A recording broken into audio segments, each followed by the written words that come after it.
Hi everyone. So this is going to be your next chapter, that is immunity. और इस chapter पे हम 3 line of defence जो आपकी बॉडी की है, जो कि आपको प्रोटेक्ट करती हैं against your enemies, your first line of defence, your second line of defence, your third line of defence, उसके बारे में हम पढ़ेंगे किस तरीके से आपका दुश्मन जो है, जो पैथोजन है, उससे आपकी बॉडी उसको प्रोटेक्ट कर रही है। फिर हम आखिर में थोड़ा सा वैक्सीनेशन को टच कर देंगे। So without any further delay, as always, let's start. Just imagine billions of years पहले आपके पास सिंगल सेलुलर ऑर्गेनिजम्स हैं, एक सेल के ऑर्गेनिजम्स, और डिफरेंट कम्युनिटीज हैं। एक जैसे कि कहते हैं ना शहर, एक सेल्स के डिफरेंट शहर हैं। एक ऑर्गेनिज्म की टाइप है, दूसरा दूसरे ऑर्गेनिज्म, दूसरा एक लीनिएज की टाइप है, राइट। और दोनों आपस में जंगेल कर रहे हैं, दोनों लड़ रहे हैं। वो एवोल्यूशन में पढ़ चुके हैं ना, सर्वाइवल ऑफ द फिटेस्ट। दोनों लड़ रहे हैं, लेकिन एट द एंड एक जीतता है, दूसरा हार जाता है, दूसरा एलिमिनेट हो जाता है, दूसरा सोसाइटी, दूसरा उसको नेचर खत्म कर देती है। उसके सेल के अंदर ऐसी क्या खास बात है कि वो जीत रहा है? फिर वही सेल आपके पास जब ऑर्गेनाइज हुआ, टिश्यू बना, ऑर्गन बना, ऑर्गन सिस्टम बना, ऑर्गेनिज्म बना, वही ऑर्गेनिज्म हम एवोल्यूशन वाले चैप्टर में पढ़ के आ चुके हैं कि इंटरस्पेसिफिक इंटरेक्शन, एनवायरमेंटल स्ट्रगल, वो हमेशा एक अपने दुश्मनों के साथ सराउंडेड है। एनिमीज, पैथोजेंस, माइक्रोब्स, पैरासाइट्स, हर जगह, जो हर हमारी स्किन पे, मैं आपको बता चुका हूँ ना डाइजेशन वाले चैप्टर में, कि आपकी बॉडी में आपके सेल्स कम हैं, बैक्टीरिया के सेल्स ज्यादा हैं। There are more bacterial cell than even your own cell. आपकी बॉडी के 35 to 45 ट्रिलियन सेल्स हैं ऑलमोस्ट। इससे भी 3 टाइम्स ज्यादा बैक्टीरियल सेल आपकी मौजूद हैं आपकी बॉडी के अंदर, राइट। तो अब कैसे आपकी बॉडी सर्वाइव कर रही है? क्या वो तरीका है जो कि उस दुश्मनों के साथ लड़ने में उसको हेल्प आउट कर रहा है? This is immunity. इम्यूनिटी एक वो ताकत है उस ऑर्गेनिज्म की या उस सेल की जो कि लड़ रहा था, सर्वाइवल ऑफ द फिटेस्ट, जो कि उस ऑर्गेनिज्म को सर्वाइवल ऑफ द फिटेस्ट बनाती है, राइट। तो इम्यूनिटी क्या है? Capacity to recognise the intrusion of any material foreign to the body. जो दुश्मन है आपकी बॉडी का नहीं है, बॉडी से बाहर से आया है, उसको रिकॉग्नाइज करना, फिर सेल उसकी तरफ फौज को मोबिलाइज करना कि फौज जाए और उस सेल को खत्म करे, और उसके बाद उन सेल को रेगुलेट करना कि वो अपना एक्शन भी तो परफॉर्म करें। सिर्फ वो मोबिलाइज नहीं, सिर्फ जुबानों से नहीं बताना कि भाई ये पैथोजन आ गया उससे लड़ो ना, एक्शन भी करना है। क्योंकि वो कहता है ना, एक्शन विदाउट लाइक, आपके पास वो था ना कि आप सिर्फ बोलो, एक्शन ना करो, आपको फायदा ही नहीं भाई, आपको बोलने का फायदा नहीं, ऐसे ही एनर्जी जाया कर रहे हैं। तो बॉडी सिर्फ बोलती नहीं है, बॉडी कहती है मैं करके दिखाऊंगी, तो वो उसे मोबिलाइज नहीं करती, उसके खिलाफ उसको खत्म करने के लिए उस फॉरेन पार्टिकल को काम भी करती है। This is immunity. और इम्यूनोलॉजी आपके पास वही जो स्टडी है, this immunity, the study of foreign particles that can effect the aspect of living body and it's functions. आपकी बॉडी में ना, हम ह्यूमन बॉडी की बात करेंगे इम्यूनिटी की, आपके पास 3 लाइंस ऑफ डिफेंस है। मतलब कि समझ लो, एक कंट्री के अंदर हमने इंटर होना है एक एनिमी ने, तो उसकी 3 जो है फोर्सेस होती है ना। आपके पास नेवल फोर्स होती है, आपके पास ग्राउंड फोर्स होती है, आपके पास एयर फोर्स होती है। इसी तरीके से बॉडी में भी है। बॉडी में आपके पास 3 लाइन ऑफ डिफेंस है, your first line of defence, your second line of defence, your third line of defence. आज समझने की कोशिश करो। पहला लाइन ऑफ डिफेंस है जो बॉडी के अंदर पैथोजन को आने से ही रोकता है। कहता है ये पैथोजन हमारी बॉडी के अंदर इंटर ही ना हो। इसमें क्या क्या आ जाएगा? क्या सोचो, स्किन आ जाएगी, आपके पास स्टमक का एसिड आ जाएगा, जो कि आपने कोई चीज खा ली है तो स्टमक से आपके ब्लड में ना जाए, बॉडी के अंदर ना चले जाए। उसको रोकने के लिए क्या रुकेगा? आपके पास स्टमक में एसिड मौजूद है, आपके पास सीलिया मौजूद है, आपका रेस्पिरेटरी ट्रैक्ट में सीलिया मौजूद है। मतलब कि कहने की ये बात है कि आपके पास पहली लाइन ऑफ डिफेंस ने बॉडी के अंदर कोई भी पैथोजन को एंटर होने से ही रोक देना। क्या क्या चीजें होंगी? स्किन। अब आपके पास तो कुछ, आपके पास जैसे कि आपके पास माउथ है, माउथ से चीजें अंदर जाती हैं बॉडी के, तो बॉडी के अंदर भी कोई ऐसा मैकेनिज्म होना चाहिए तो मजीद बॉडी के अंदर ना आने दे। तो स्टमक में एसिड, रिस्पिरेटरी ट्रैक में सीलिया, म्यूकस, ठीक है, फिर स्वेट जो स्किन रिलीज करती है, फिर आपके टीयर्स जो आपकी आंखों के ऊपर लिक्विड है वो आपके पास, फिर ईयर्स के अंदर जो आपके पास वैक्स है, ये सारी की सारी चीजें पहली लाइन ऑफ डिफेंस जो कि उसको रोकती हैं कि इंटर ही ना हो। दूसरी लाइन ऑफ डिफेंस में वो वाली चीजें आ जाती हैं कि अगर इंटर हो गया है, चलो हो गया भाई साहब, वो भूल भुलैया करके जो है आ गया, उसको अपना रास्ता भूल गया था, वो बॉडी के अंदर एंटर हो चुका है। अब सेकंड लाइन ऑफ डिफेंस उसके खिलाफ काम शुरू करेगी। सेकंड लाइन ऑफ डिफेंस में क्या आएगा? ब्लड, ब्लड के अंदर ही, ब्लड के थ्रू ही वो ट्रांसपोर्ट होगा ना, राइट? ब्लड ही है आपके पास, 5 लीटर ऑफ ब्लड आपकी बॉडी में मौजूद है। उस ब्लड में क्या क्या चीजें मौजूद हैं जो कि उसको रोकेंगी? आपके पास मैक्रोफेज उसको खा जाएंगे, उसके बाद न्यूट्रोफिल्स जो उसको वो मजीद उसको खाएंगे। इन दोनों में फर्क हम देखते हैं। नेचुरल किलर सेल्स जो कि अगर कोई सेल इन्फेक्टेड हो गया, उस इन्फेक्टेड सेल को खाएंगे, उस पैरासाइट को नहीं खाएंगे, उस इन्फेक्टेड सेल को खाएंगे, उसको खत्म करेंगे, खाएंगे नहीं, खत्म करेंगे। आपके पास कॉम्प्लीमेंट्री प्रोटीन्स जो कि एक कैस्केड, एक सीरीज ऑफ रिएक्शन करेंगे जिसकी वजह से उसका रिजल्ट होगा कि उस बॉडी के इम्यून सिस्टम को एक्टिवेट करना उसके खिलाफ। आपके पास इंटरफेरोन्स जो कि सिग्नलिंग प्रोवाइड करेंगे, वायरस, अगर कोई वायरस इंटर आए, आपके पास इन्फ्लेमेशन स्टार्ट हो जाएगी, बॉडी फूलना स्टार्ट कर जाएगी सादी जुबान में, टेम्परेचर आपको लाइक पायरेक्सिया हो जाएगा, टेम्परेचर आपका इंक्रीज हो जाएगा। This all are second line of defence.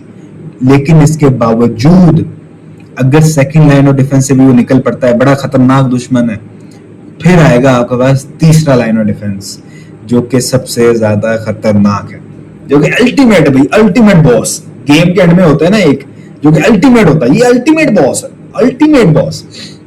तो अच्छा, अब एक बात आपने याद रखनी, first line of defence and second line of defence, these both are non specific and third line of defence is specific.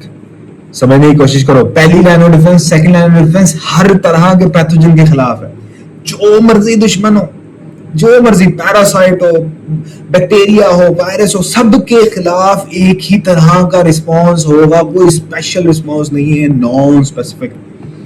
Third line of defence है specific, कि अगर दो लाइन ऑफ डिफेंस को उसने रोक दिया, इसके मतलब दुश्मन जो है खतरनाक है, उस दुश्मन को पहले हमें क्या करना पड़ेगा? समझना पड़ेगा तो उसकी वीकनेस क्या है। ये स्पेसिफिक, उस सिर्फ उस पर्टिकुलर वायरस या पैथोजन के खिलाफ या बैक्टीरिया के खिलाफ आपकी बॉडी काम करेगी, एंटीबॉडीज को प्रोड्यूस करेगी, वो है थर्ड लाइन ऑफ डिफेंस। ठीक है, यहां तक क्लियर हो गया? ये this was the introduction of this. अच्छा, इसके बिफोर आई स्टार्ट मैं कुछ चीजें आपको शेयर करना चाहता हूँ। देखो, आपके पास ना इम्यूनिटी जो होती है ना, इम्यूनिटी, अभी हम इम्यूनिटी के बारे में डिस्कस कर चुके हैं, दो तरह की होती है। You have इनेट immunity, innate immunity, और आपके पास है एक्वायर्ड इम्यूनिटी।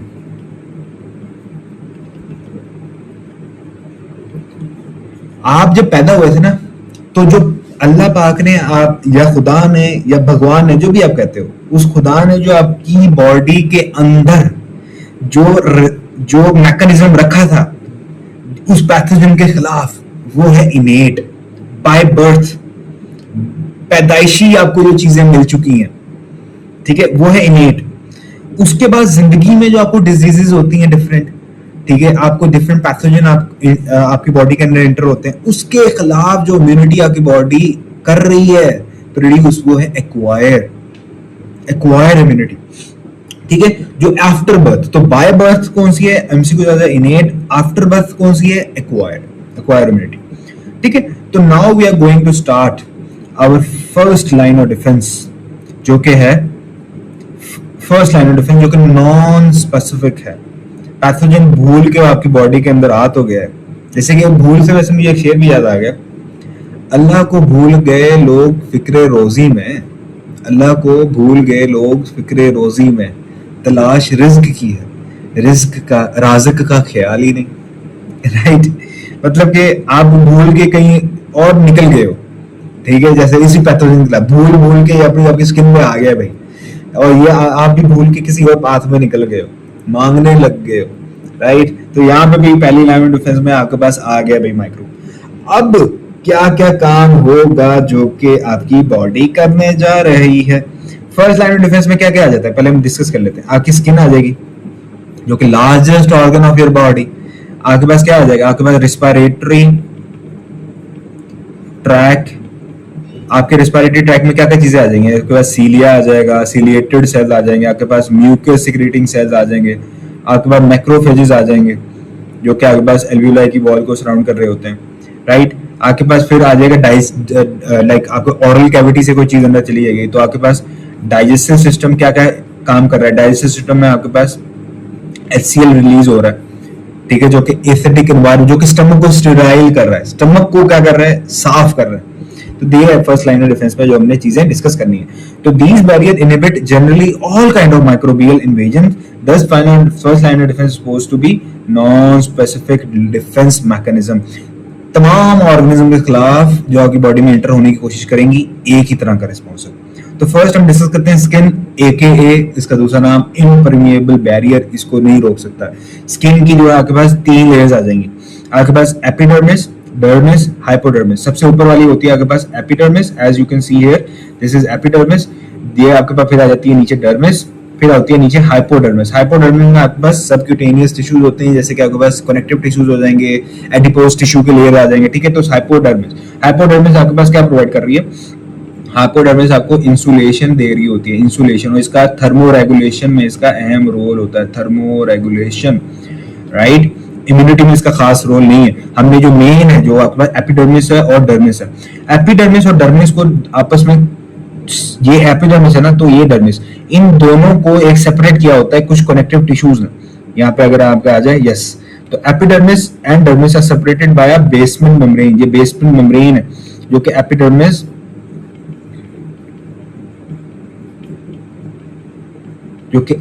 और डर्मिस को क्या किया हुआ है, उन्होंने सेपरेट किया हुआ है। एपिडर्मिस जो है ना आपके पास, एपिडर्मिस ये डेड सेल्स, इसकी जो ऊपर वाली सुपरफिशियल लेयर है, सबसे ऊपर मतलब के, वो आपके पास डेड कैरेटिनाइज सेल से मिलकर बनी होती है, मरे हुए कैरेटिनाइज सेल्स। ये मैं क्यों कह रहा हूं, मैं आपको समझाता हूं अभी। लेकिन स्किन से रिलेटेड एक बात आप याद रख लेना, skin is the largest organ of your body. Largest organ कौन सी आपके पास, हमने नर्वस कोऑर्डिनेशन में डिस्कस किया था, कौन सी लेयर से बन रहा होता है, एक्टोडर्म। जो बाहर से जितने फीचर आपको नजर आ रहे हैं ना, आपके नाखून, आपके बाल, स्किन के ऊपर आपकी स्किन, आपके पास आपकी आईज के लेंसेज, आपके पास दांतों का इनेमल, ठीक है, ये तमाम की तमाम चीजें एक्टोडर्म बना रहा है। एक्टोडर्म इसके अलावा क्या बना रहा होता है, इसके अलावा आपके पास नर्वस सिस्टम को बना रहा होता है। नर्वस कोऑर्डिनेशन में चीजें डिस्कस कर चुके हैं। लार्जेस्ट ऑर्गन कौन सी लेयर बना रही है, एक्टोडर्म। लार्जेस्ट ऑर्गन बॉडी कौन सा है, स्किन। कितने percent, 15% of your total mass of your body को कंस्टिट्यूट कर रहा होता है। तो 2 लेयर्स आती हैं इसकी। The epidermis is the outermost जिस कंपोज होती है कैरेटिनाइज्ड स्ट्रैटिफाइड स्क्वेमस एपिथेलियम। अब मैं आपको एपिथेलियम के बारे में थोड़ा सा समझाना चाहता हूँ, क्योंकि इस लेक्चर में एपिथेलियम काफी ज्यादा डिस्कस होगी, ठीक है। तो और वैसे भी आपको बात एपिथेलियम मैंने डाइजेशन वाले चैप्टर में भी और रेस्पिरेटरी वाले चैप्टर में भी बता चुका हूँ। तो अभी मैं आपको थोड़ा सा एक्सप्लेन कर लेता हूँ। जो है ना कनेक्टिव टिश्यूज, वो आपके डिफरेंट 3 तरह के होते हैं। उनमें से एक है आपके पास एपिथेलियम।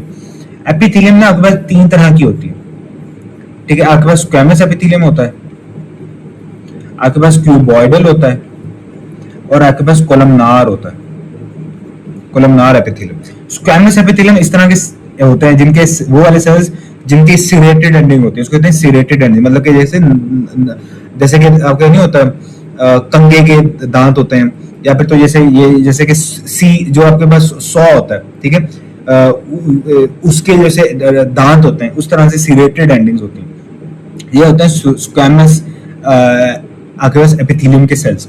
क्यूबॉइडल होते हैं बिल्कुल जे, मतलब इनकी लेंथ, ब्रेड्थ और 3D में आपके पास ये हाइट, वो सारे हाइट, लेंथ और आपके पास ये ब्रेड्थ तमाम के तमाम बराबर होगी, मतलब क्यूब साइज लाइक शेल्स। कौन से होंगे, क्यूबॉइडल।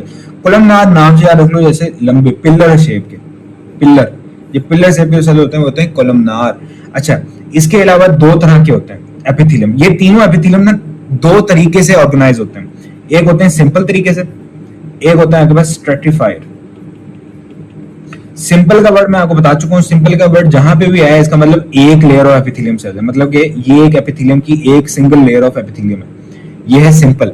अगर वही सेल मंगा के ये क्यूबॉइडल सेल है, ये एक लेयर है, उसके ऊपर थोड़े नीचे थोड़े से आपके पास क्यूबॉइडल सेल्स हैं, फिर नीचे थोड़े से स्क्वामस सेल्स हैं, ठीक है, ट्रेडिशनल एपिथेलियम, या आप एमबीबीएस में आके सारे चीजें पढ़ोगे, ये आपके पास स्ट्रेटिफाइड मतलब मल्टीपल लेयर ऑफ एपिथेलियम है, वो होगी स्ट्रेटिफाइड। स्ट्रेटिफाइड का मतलब जहां पे भी आ जाए तो different more than one layer of cells, simple का मतलब एक ही लेयर ऑफ सेल्स, ठीक है। ये बस बेसिक चीजें याद रख लो, बाकी कॉन्सेप्ट के भी आप एल्वियोलाई में क्यों सिर्फ और सिर्फ हमें लाइक आपके पास विलाय क्यूबॉइडल एपिथेलियम को ही क्यों साउंड कर रहा है, स्क्वैमस में भी क्यों नहीं हो सकता, सिंपल, ठीक है, क्यों नहीं हो सकता, ये सारी की सारी चीजें आप एमबीबीएस में आगे पढ़ोगे।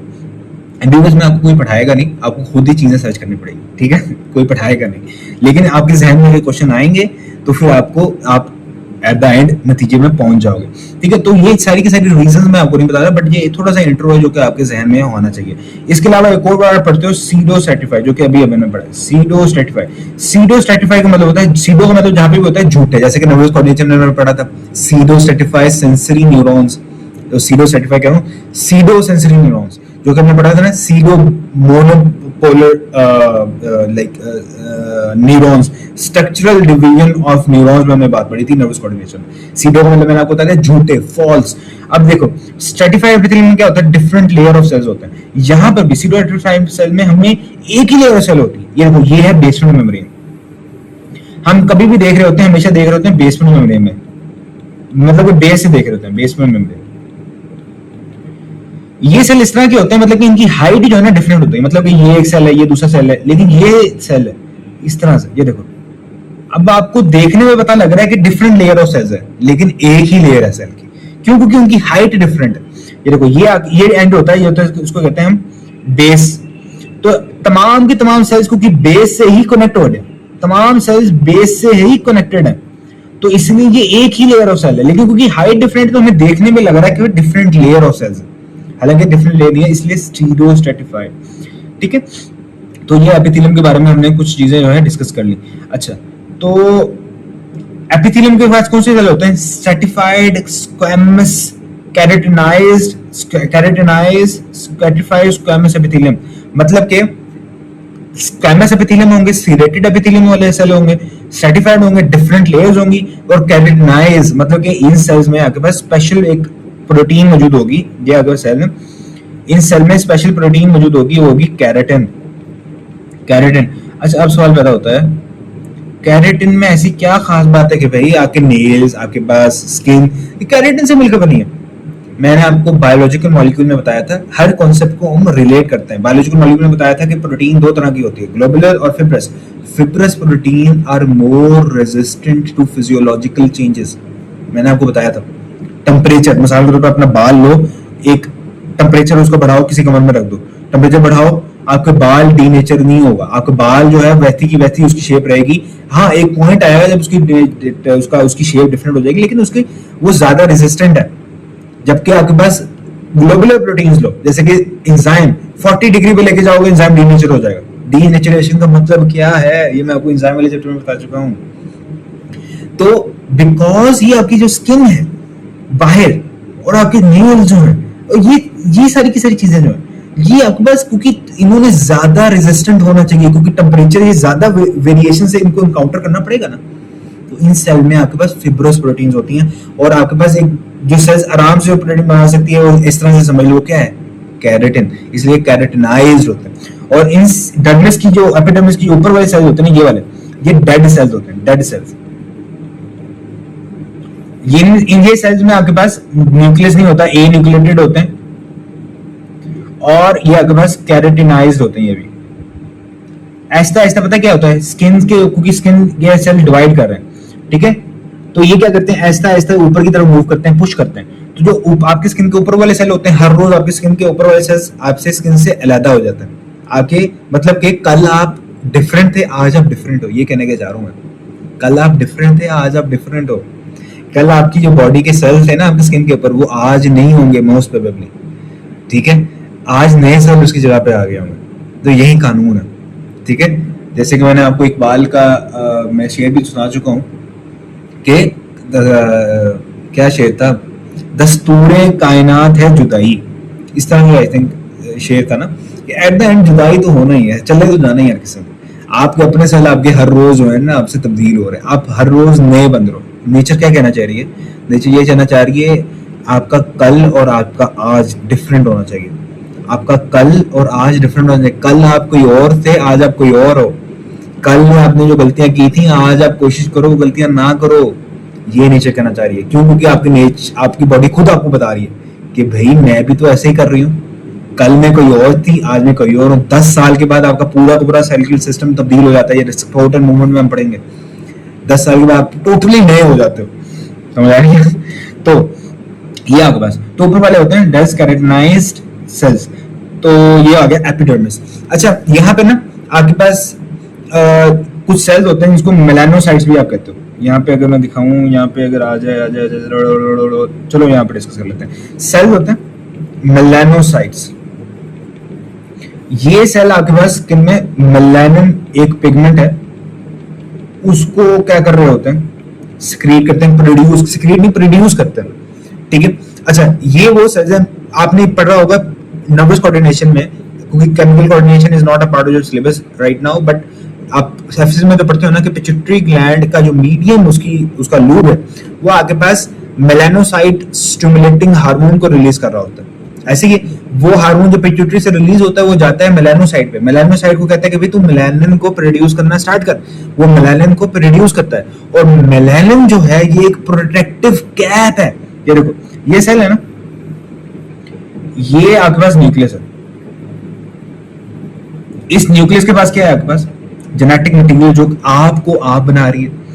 ये मेलानिन क्या करता है? इस न्यूक्लियस को सराउंड करना स्टार्ट कर देता है, कैप प्रोवाइड करता है, कैप फॉर योर न्यूक्लियस।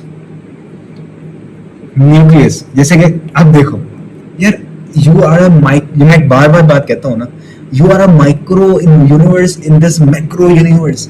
जब आपको गर्मी लगती है, धूप में जाते हो तो टोपी पहन लेते हो। टोपी बाज आदमी को तो पहले से टोपी उनको पहनी होती है, मजाक कर रहा हूँ, किडिंग। लेकिन जब आप टोपी पहन लेते हो, इसी तरीके से आपकी बॉडी करती है, आपका सेल करता है। क्या करता है? मेलानिन को बनाता है, जो कि कैप देता है, टोपी बना देता है न्यूक्लियस को। क्यों? भाई सन रेज आ रही हैं जो कि हार्मफुल यूवी रेज हैं, हार्मफुल यूवी रेज। वो आपको न्यूक्लियस को क्या यूवी रेज क्या है? एनर्जी। जब वो अच्छा, अब ये मैं नर्वस कोऑर्डिनेशन बायोलॉजिकल मॉलिक्यूल में बता चुका हूँ, ये वाली बात यहाँ पे मैं एक्सप्लेन नहीं करूंगा।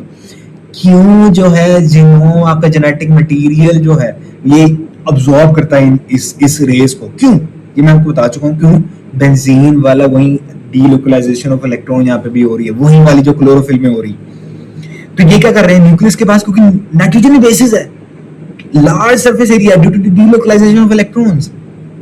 ठीक है, तो वो यूवी रेस को अब्सॉर्ब कर लेता है, मतलब कि एनर्जी को अब्सॉर्ब करता है। एनर्जी अब्सॉर्ब किया, आप एटम क्या है? एटम इलेक्ट्रॉन से मिलकर, इलेक्ट्रॉन किससे मिलकर बना है? एनर्जी की वेव से। एनर्जी की वेव्स क्या होंगी? अनस्टेबलाइज। वो अनस्टेबलाइज होंगी, इलेक्ट्रॉन अनस्टेबल होंगे, एटम अनस्टेबल होगा, मॉलिक्यूल टूटेगा, म्यूटेशन हो जाएगी, और आपके पास कैंसर। और ये म्यूटेशन, कैंसर की मेजर वजह ही तो म्यूटेशन, तो म्यूटेशन हो जाएगी और आपके पास काम खराब हो जाएगा। तो क्या करता है? स्किन के सेल्स ये मेलानिन को प्रोड्यूस करते हैं और न्यूक्लियस को सराउंड करता है। और ये मेलानिन आपके पास ब्राउनिश कलर का होता है। ठीक है, पिगमेंट है एक, तो ब्राउनिश कलर का नहीं होता।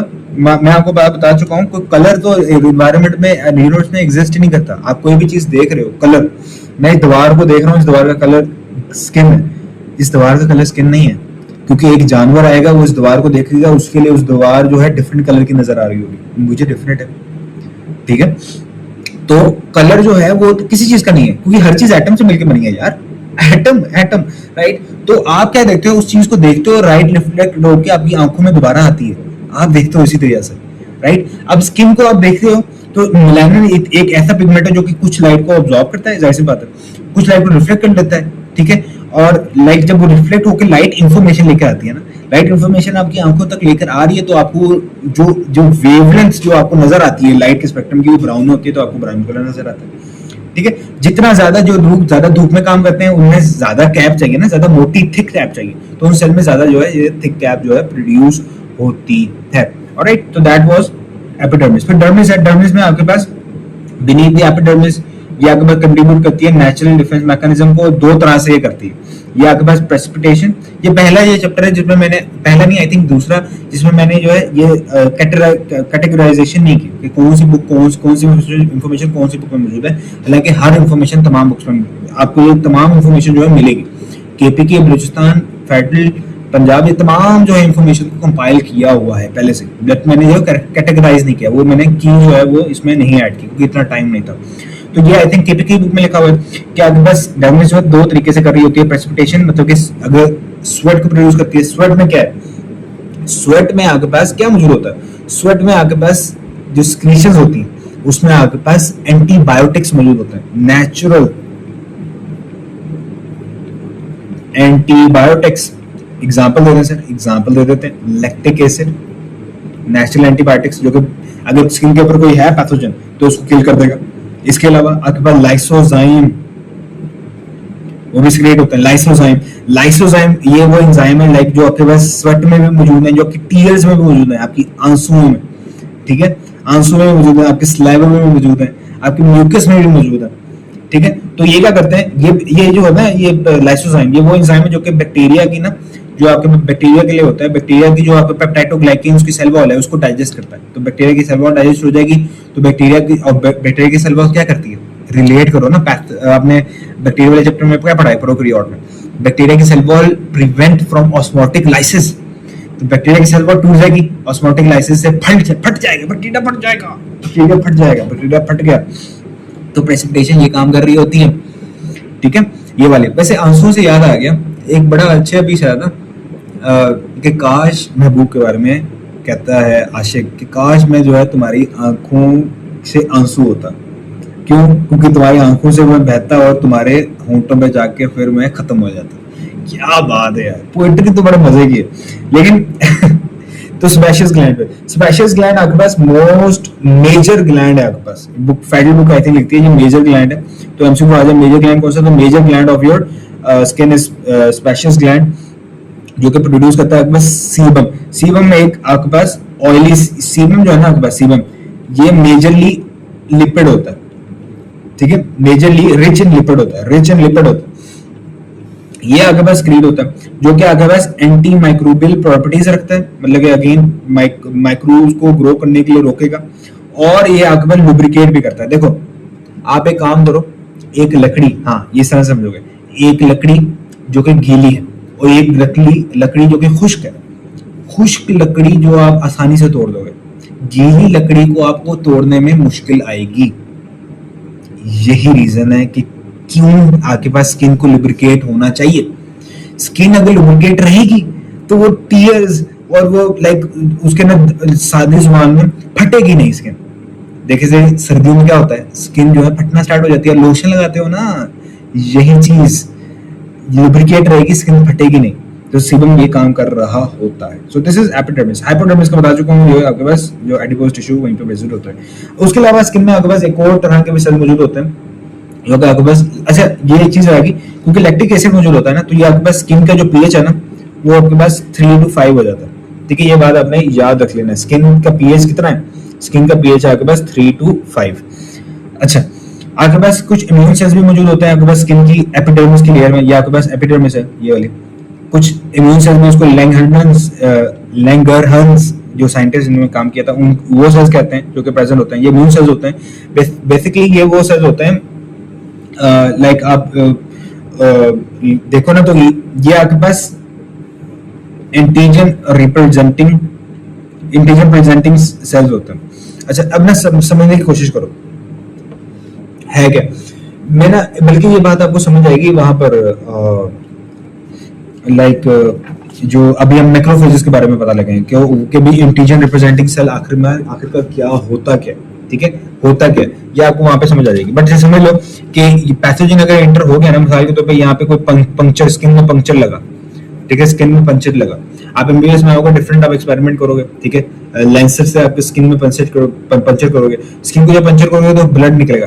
तो पैथोजन जो स्किन के ऊपर होता है वो भी अंदर जा सकता है। तो यहाँ पे इम्यून सेल्स मौजूद होता है, इन सेल्स के ऊपर एंटीजन मौजूद होता है, ठीक है, ठीक है, ये एंटीजन रिप्रेजेंटिंग सेल्स होते हैं।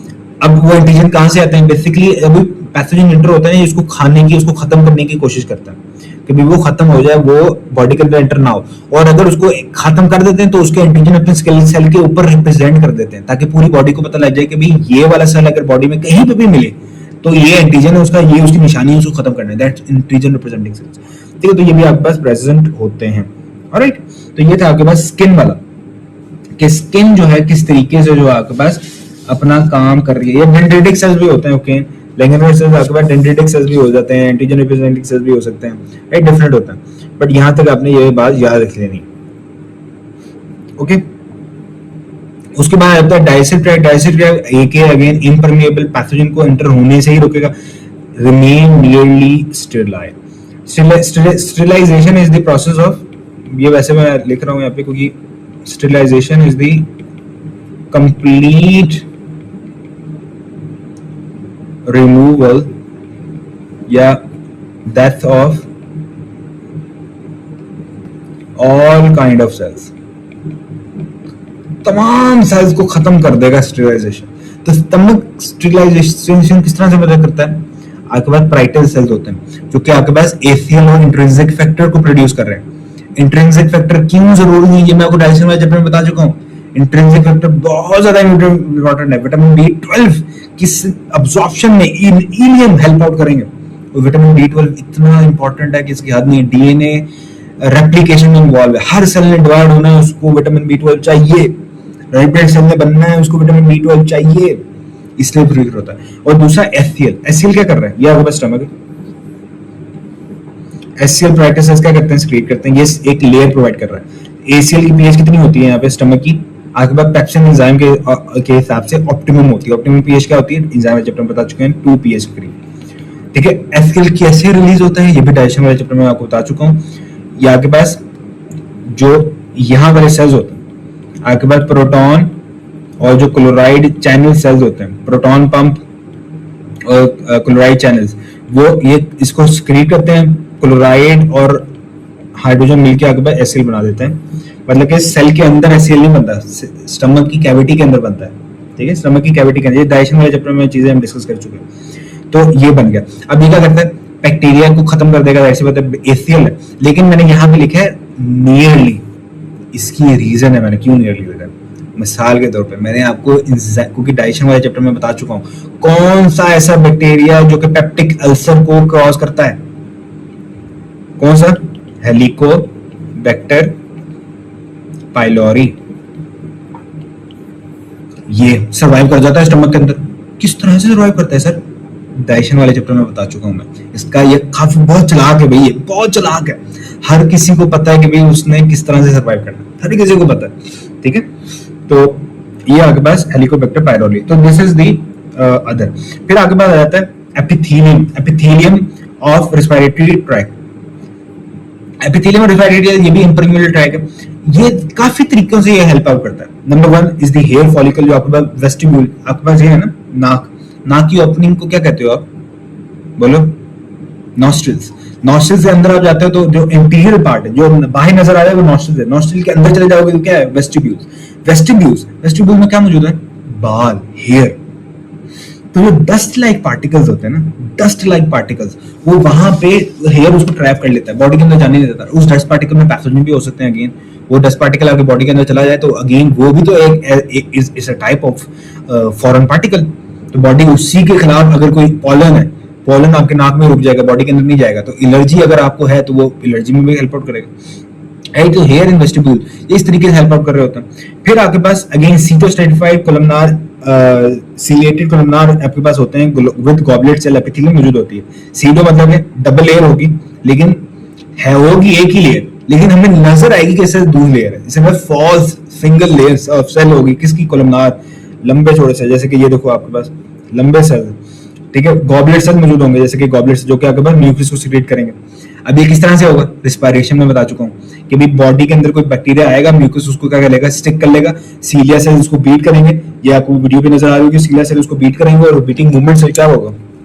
बीटिंग मूवमेंट से आपके पास वो पैथोजन आपके पास बॉडी से निकलेगा। ठीक है, ये लिख लेता हूं मैं यहाँ पे, बॉडी से निकलेगा इस तरीके से।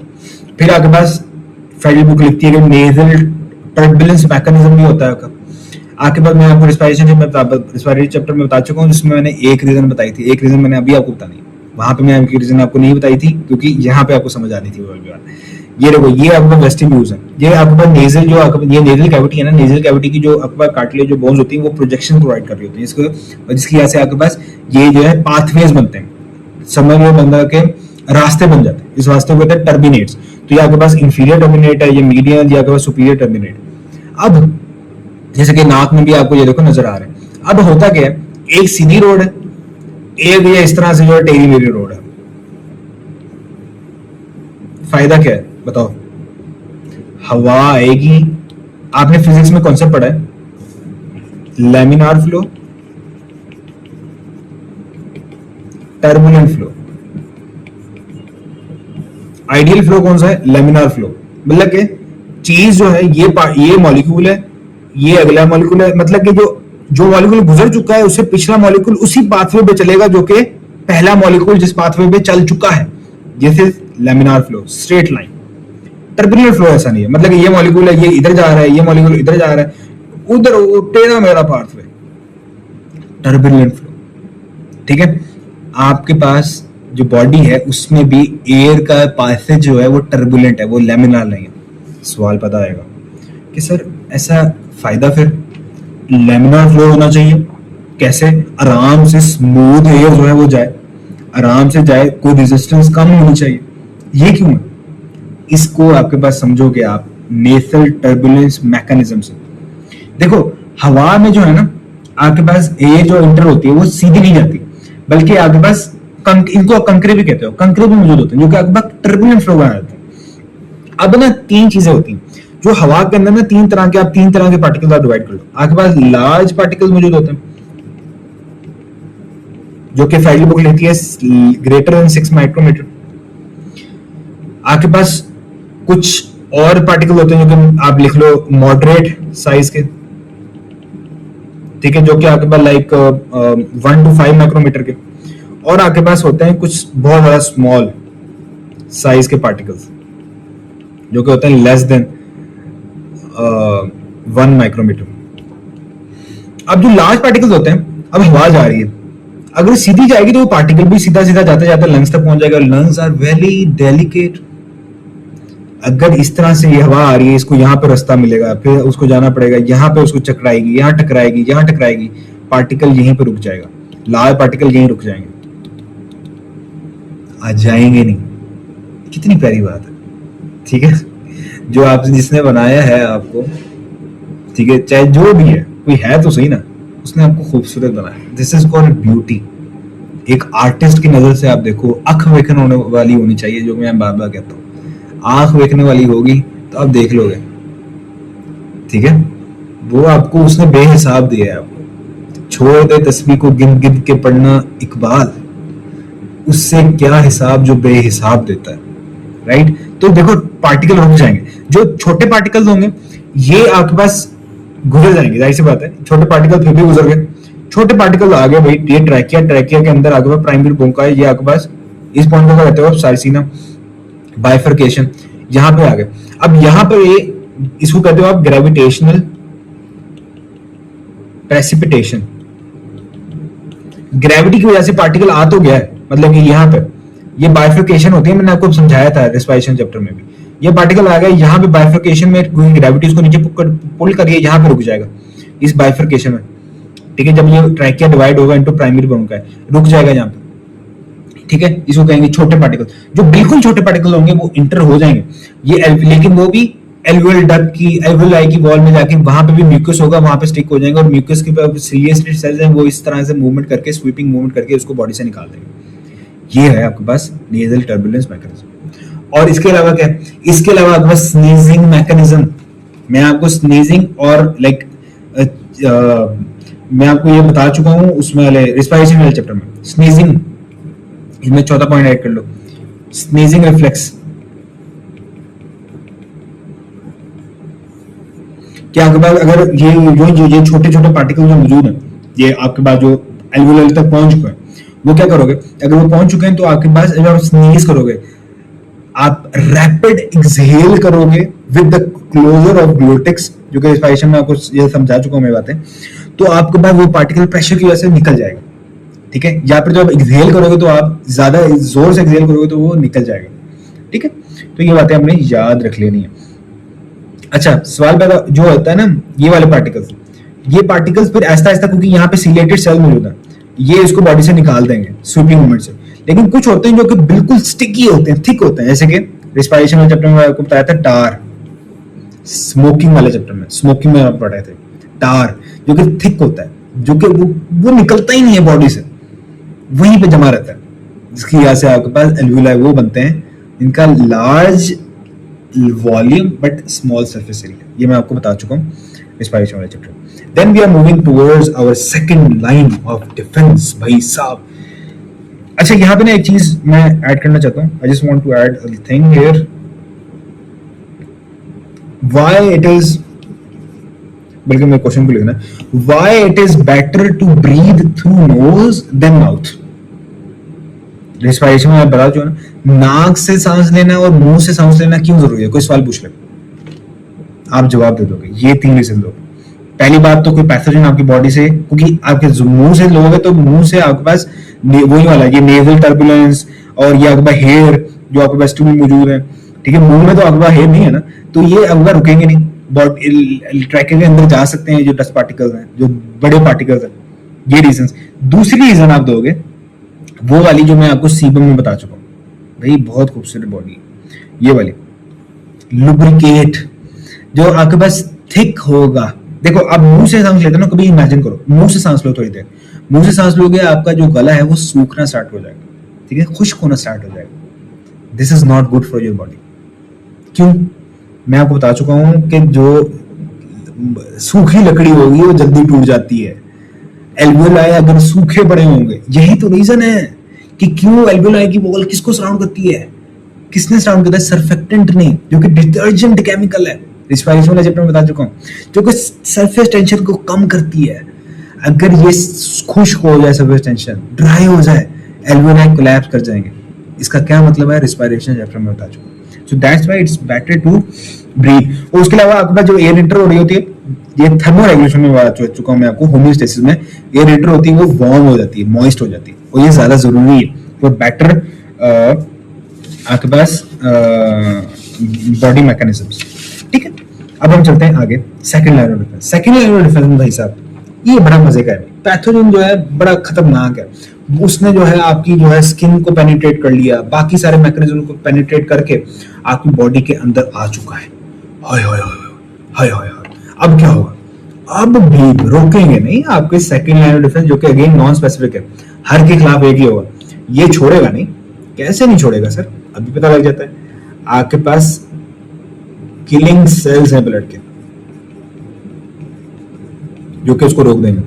आपके पास इन्फ्लेमेशन हो जाएगी, क्या होगा? जहां से वो पैथोजन एंटर हुआ है, ब्लड के अंदर आ गया, पूरी बॉडी को कहा जाएगा कभी आ जाओ, यहाँ पर जंग लड़नी है, सब आ जाएंगे उसको खत्म करने के लिए। टेम्परेचर, पायरेक्सिया, टेम्परेचर आपकी बॉडी का इंक्रीज होना स्टार्ट हो जाएगा। आपके पास लाइक प्रोटेक्टिव प्रोटीन्स जो है बॉडी के, वो आ जाएंगे, कॉम्प्लीमेंट्री प्रोटीन्स। आपके पास इंटरफेरोन्स वो आ जाएंगे। तो ये सारे के सारे जो हैं आपके पास खत्म करने की कोशिश करेंगे, किसको? उस पैथोजन को, ठीक है। तो ये हम आप सेकंड लाइन ऑफ डिफेंस में सबको डिस्कस करते हैं। लेकिन बिफोर वी स्टार्ट दिस, मैं एक चीज यहाँ पे ऐड करना चाहता हूँ। हम ना यहाँ पे डिवीजन कर लेते हैं डिफरेंट सेल्स की, थोड़े से ना, हाँ, ल्यूकोसाइट क्लासिफिकेशन हम करते हैं। जो आपकी हमने वाइट ब्लड सेल्स को अपने पढ़ना है ना, तो हम इसको थोड़ा सा क्लासिफाई कर लेंगे, तो हमारे लिए आसानी होगी, हमारे लिए आसानी होगी, ठीक है। एक मिनट मुझे एक थोड़ा सा टाइम, इसको मैं थोड़ा सेट कर लूँ भाई साहब, हो जाए भाई, हो जाए, ओके ओके। हाँ, तो मैं कह रहा था हमने ल्यूकोसाइट को क्लासिफाई करना है। ल्यूकोसाइट का लिटरल मीनिंग होता है वाइट ब्लड सेल्स। देखो, रेड ब्लड सेल्स को रेड ब्लड सेल्स क्यों कहते हैं? क्योंकि उसके अंदर क्या मौजूद होता है? हीमोग्लोबिन। अगर आपने साइंटिस्ट हो तो आप कहोगे हीमोग्लोबिन का अपना कलर नहीं होता। हम जब उसको देखते हैं, लाइट उसके ऊपर पड़ती है, रिफ्लेक्ट होकर हमारी आंखों में आती है, तो लाइट कुछ हीमोग्लोबिन एब्जॉर्ब कर लेता है, कुछ रिफ्लेक्ट कर लेता है, कुछ हीट में कन्वर्ट हो जाती है। वो लाइट जो इन्फॉर्मेशन लेके आती है कौन से स्पेक्ट्रम की होती है, रेड लेयर की, तो हमें लाइट कलर नजर आता है। व्हाइट ब्लड सेल में हीमोग्लोबिन नहीं है, तो व्हाइट ब्लड सेल नजर तो आएंगे लेकिन ट्रांसपेरेंट होते हैं, ठीक है, ट्रांसपेरेंट व्हाइट कलर के होते हैं, पेल कलर के होते हैं, इसलिए नाम पड़ गया व्हाइट ब्लड सेल। और leukocyte, I think this is a Latin word, leukocyte का मतलब यही है, व्हाइट, ठीक है। अब व्हाइट ब्लड सेल्स ना आपके पास दो तरह के होते हैं, दो कैटेगरी में आपको डिवाइड करता हूं। You have granulocytes, you have a granulocytes. अब ना समझने की कोशिश करो, वो वाले सेल्स, ये सेल है ना, सेल, ये आपके पास सेल के अंदर न्यूक्लियस है, ये बाकी सारा आपके पास साइटोप्लाज्म है। इस साइटोप्लाज्म में कुछ ग्रैन्यूल्स मौजूद होते हैं, समझ लो स्टोरेज बॉडी, समझ लो इस तरह से समझ लो, सिंपल वर्ड में ग्रैन्यूल्स। जिस सेल में ये ग्रैन्यूल्स, हर सेल में ही मौजूद होते हैं ऑफ कोर्स, लेकिन जिस सेल में ये प्रोमिनेंट होते हैं उसको आप व्हाइट ब्लड सेल कह दोगे ग्रैन्युलोसाइट्स, और जिनमें नहीं होंगे उनको कह दोगे ए ग्रैन्युलोसाइट्स। अब क्यों है ऐसा, कुछ सेल में ग्रैन्यूल्स हैं कुछ सेल में नहीं है, कभी सोचा है? देखो सादी जुबान में समझाता हूं मैं आपको। यार पैथोजन आ गया, सेकंड लाइन ऑफ डिफेंस में इमीडिएट रिस्पॉन्स देना है फौरन, क्योंकि नॉन स्पेसिफिक है ना, उसको क्या परवाह कि भाई इसका नाम अली है या बशीर है या फातिमा है या मारिया है या मरियम है, जो भी है, उसको क्या परवाह, उसको नहीं परवाह, उसको ये परवाह है कि मैंने उसको खत्म करना है, बस उसको अपना टारगेट पता है, इमीडिएट रिस्पॉन्स देना है। तो उस सेल जिसने इमीडिएट रिस्पॉन्स देना है, उसके सेल के अंदर पहले से प्री फॉर्म्ड एंजाइम होने चाहिए, प्री फॉर्म्ड केमिकल होने चाहिए जो पहले से बन के रखे हों सेल के अंदर ग्रैन्यूल्स की फॉर्म में, ताकि जैसे ही वो पैथोजन आए फौरन वो रिलीज हो, फौरन पैथोजन को खत्म किया जाए। दैट्स व्हाई वो वाले व्हाइट ब्लड सेल्स जिन्होंने इमीडिएट रिस्पॉन्स देना है वो ग्रैन्युलोसाइट्स हैं, उनके सेल में क्या होते हैं, ग्रैन्यूल्स होते हैं। और वो वाले सेल जिन्होंने फौरन रिस्पॉन्स नहीं देना, ना ना ना ना ना, फौरन रिस्पॉन्स नहीं भैया, क्या करेंगे, सब्र करेंगे, देखेंगे, फिर उसके हिसाब से अपने एंटीबॉडीज को बनाएंगे। उनको क्या जरूरत, पहले से ग्रैन्यूल्स बना के रखें, वो ए ग्रैन्युलोसाइट्स, राइट? समझ आ गई बात यहां तक? तो ग्रैन्युलोसाइट्स में आपके पास, आप याद रख लो ग्रैन्युलोसाइट्स को बेंसेल, बेसोफिल, इओसिनोफिल्स, आपके पास न्यूट्रोफिल्स, ठीक है। ए ग्रैन्युलोसाइट्स में आपके पास आ जाते हैं लिम्फोसाइट्स और मोनोसाइट्स, ठीक है। लिम्फोसाइट अगेन आपके पास डिफरेंट, लिम्फोसाइट में आपके पास T lymphocyte, B lymphocyte, B lymphocyte plasma cells, T lymphocyte की एक आपके पास साइटोटॉक्सिक टी सेल्स जिसको आप नेचुरल किलर सेल्स भी कहते हो, राइट, वो वाले सेल्स आ जाएंगे। तो ये है आपके पास क्या, प्राइमरी क्लासिफिकेशन ऑफ ल्यूकोसाइट्स, ठीक है, ग्रैन्युलोसाइट्स और ए ग्रैन्युलोसाइट्स। तो अब हम वापस चलते हैं, इसको देखते हैं किधर गया, सेकंड लाइन ऑफ डिफेंस। पहले आ जाते हैं आपके पास किलिंग सेल्स, ब्लड के अंदर जो किलिंग सेल जो खत्म करेंगे भाई साहब, वो है आपके पास क्या, पहले है मैक्रोफेजेस। मैक्रोफेजेस, मैक्रोफेजेस, अच्छा आपके पास ना बॉडी में दो तरह के मैक्रोफेजेस मौजूद हैं। मैक्रोफेजेस वो होते हैं जो कि फैगोसाइटोसिस करते हैं। फैगोसाइटोसिस क्या होते हैं, ये सेल है, सेल के बाहर क्या है, सेल के साथ ये आपके पास मौजूद है साइटोस्केलेटन। तो यही साइटोस्केलेटन क्या करता है, इस मेम्ब्रेन को पुल करने में या इस मेम्ब्रेन को मूव करने में क्या करता है, हेल्प आउट करता है। फॉर एग्जांपल ये था, ये आपका पैथोजन है, तो ये सेल क्या करते हैं, ऐसा ऐसा ऐसा ऐसा एक अपने आप को उस पैथोजन को इंजेस्ट कर लेते हैं। ये पैथोजन को, ये उसने वेसिकल्स की फॉर्म में, फूड वैक्यूल समझ लो, उसको इंजेस्ट कर लिया। फिर लाइसोसोम में आते हैं, लाइसोसोम्स वो फिर इसके साथ अटैच हो जाते हैं और इसको खत्म करने की कोशिश करते हैं। एंजाइम रिलीज होता है ना ऑफ कोर्स इस वेसिकल के अंदर। तो ये आपके पास कौन सा प्रोसेस है, फैगोसाइटोसिस, जो कि सेल ये कर रहे होते हैं उसको कहते हैं फैगोसाइट सेल्स। फैगोसाइट सेल्स दो तरह के मौजूद हैं आपके बॉडी में, macrophages and you have neutrophils. अच्छा ये बात छोड़ो, मुझे ये बताओ, कौन से, खुद सोचो, फैगोसाइटोसिस कौन से सेल कर सकेंगे? मैं आपको ऑप्शन देता हूं, एक ये सेल है, एक ये सेल है। डायग्राम आइए, ए लेवल का पेपर दे रहे हो आप, ये डायग्राम आइए। दिस इज सेल मेम्ब्रेन,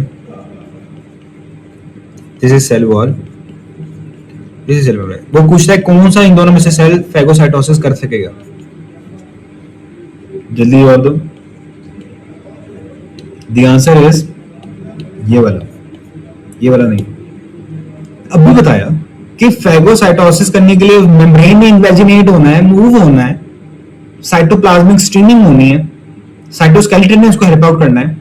अब उसके बाहर ये सेल वॉल है भाई, सेल वॉल, वो तो रिजिड है, वो तो नॉन लिविंग है, वो तो नहीं करने देगी इसको। इसलिए जिसके पास सेल वॉल है वो फेगोसाइटोसिस नहीं कर सकते। मीनिंग से plant cell can not do phagocytosis. ठीक है, तो मैक्रोफेजेस पहले ये ड्राइव होते हैं मोनोसाइट से, और ये आपके पास बोन मैरो में फिर चले जाते हैं। ऑफ कोर्स ड्राइव होंगे किससे? मैक्रोफेजेस से, फिर चले जाएंगे हाँ क्या कह रहा था मैं, हाँ ड्राइव होंगे मोनोसाइट, मैक्रोफेजेस मोनोसाइट से ये ड्राइव होते हैं। ठीक है, आपके पास बोन मैरो बना रहे होते हैं। बोन मैरो में आपके पास हिमेटोपोइटिक स्टेम सेल्स होते हैं। बोन मैरो में आपको बता चुका हूँ, जैसे सेल में पढ़ेंगे हम। बोन मैरो ना आपके पास दो तरह का होता है, you have read bone marrow, you have yellow bone marrow. अच्छा, दोनों के पास हिमेटोपोइटिक स्टेम सेल मतलब कि रेड ब्लड सेल को बनाने वाले जो स्टेम सेल्स हैं वो मौजूद होते हैं। ठीक है, अब स्टेम सेल क्या होते हैं इसको छोड़ दो, बहुत लंबा चला जाएगा, मैं इसके अलग से एक लेक्चर बना दूंगा इसमें। ठीक है, अच्छा रेड बोन मैरो होता है जो कि हिमेटोपोइटिक स्टेम होते हैं, जो कि बना रहा होता है स्टेम सेल्स को बनाएगा। जो एरिथ्रोब्लास्ट को, ब्लड सेल्स को बना रहा होगा वो कौन से हो जाएंगे? बोलो, जो रेड ब्लड सेल्स को बना रहा होगा वो कौन से होंगे? यार क्या कर रहे हो? अच्छा कमेंट में आपने देना आंसर जो आपको मिल जाएगा वहां पे। जैसे ही आपके सिलेबस में नहीं है, of course you don't have to bump your head into this concept, बल्कि फिर भी ठीक है। तो एरिथ्रोपोइसिस की मदद से, एरिथ्रोपोइसिस द प्रोसेस, उसकी मदद से आपके पास रेड ब्लड सेल्स की फॉर्मेशन हो रही होती है। तो रेड बोन मैरो वो वाला होता है जो कि आपके पास ये बोन, ये आपके पास होता है एपिफाइसिस, ये होता है डायफाइसिस, दरमियान में होता है आपका मेटाफाइसिस। डायफाइसिस में आपके पास ज्यादातर होता है मेडुलरी कैविटी होती है, मेडुलरी कैविटी के अंदर येलो बोन मैरो होता है, और आपके पास ये जो एपिफाइसिस होता है इसमें आपके पास रेड बोन मैरो होता है। रेड बोन मैरो में आपके पास हिमेटोपोइटिक स्टेम सेल्स होते हैं जो कि ब्लड सेल्स को बना रहे होते हैं। मैक्रोफेजेस वहीं से आएंगे। मैक्रोफेजेस जब बनते हैं तो कैसे होते हैं? मोनोसाइट्स। ये मोनोसाइट्स जो है आपके पास बोन मैरो में बन गए, ब्लड में आते हैं, फिर मैच्योर हो जाते हैं इनटू मैक्रोफेजेस। और मैक्रोफेजेस ब्लड में इस तरह से नहीं घूमते, बल्कि क्या होते हैं, क्योंकि ये मैक्रोफेजेस है ना, ये भारी सेल्स होते हैं, सारा समझ लो भारी से, तो इनको मूव होने के लिए ना क्या चाहिए? ताकत लगेगी ना। देखो रेड ब्लड सेल है ना आपका, जो रेड ब्लड सेल है, कॉन्सेप्ट बिठा लो अपने जहन में।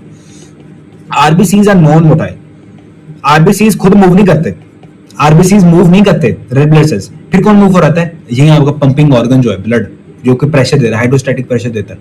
ठीक है, व्हाइट ब्लड सेल्स मूव कर सकते हैं, वो मोटाइल होता है।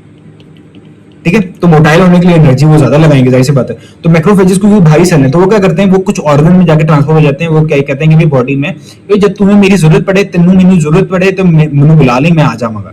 कौन से? जैसे कि spleen, lung, liver, kidney, lymph organs, lymph nodes. ठीक है, यहाँ पे जाकर वहां हो जाएंगे।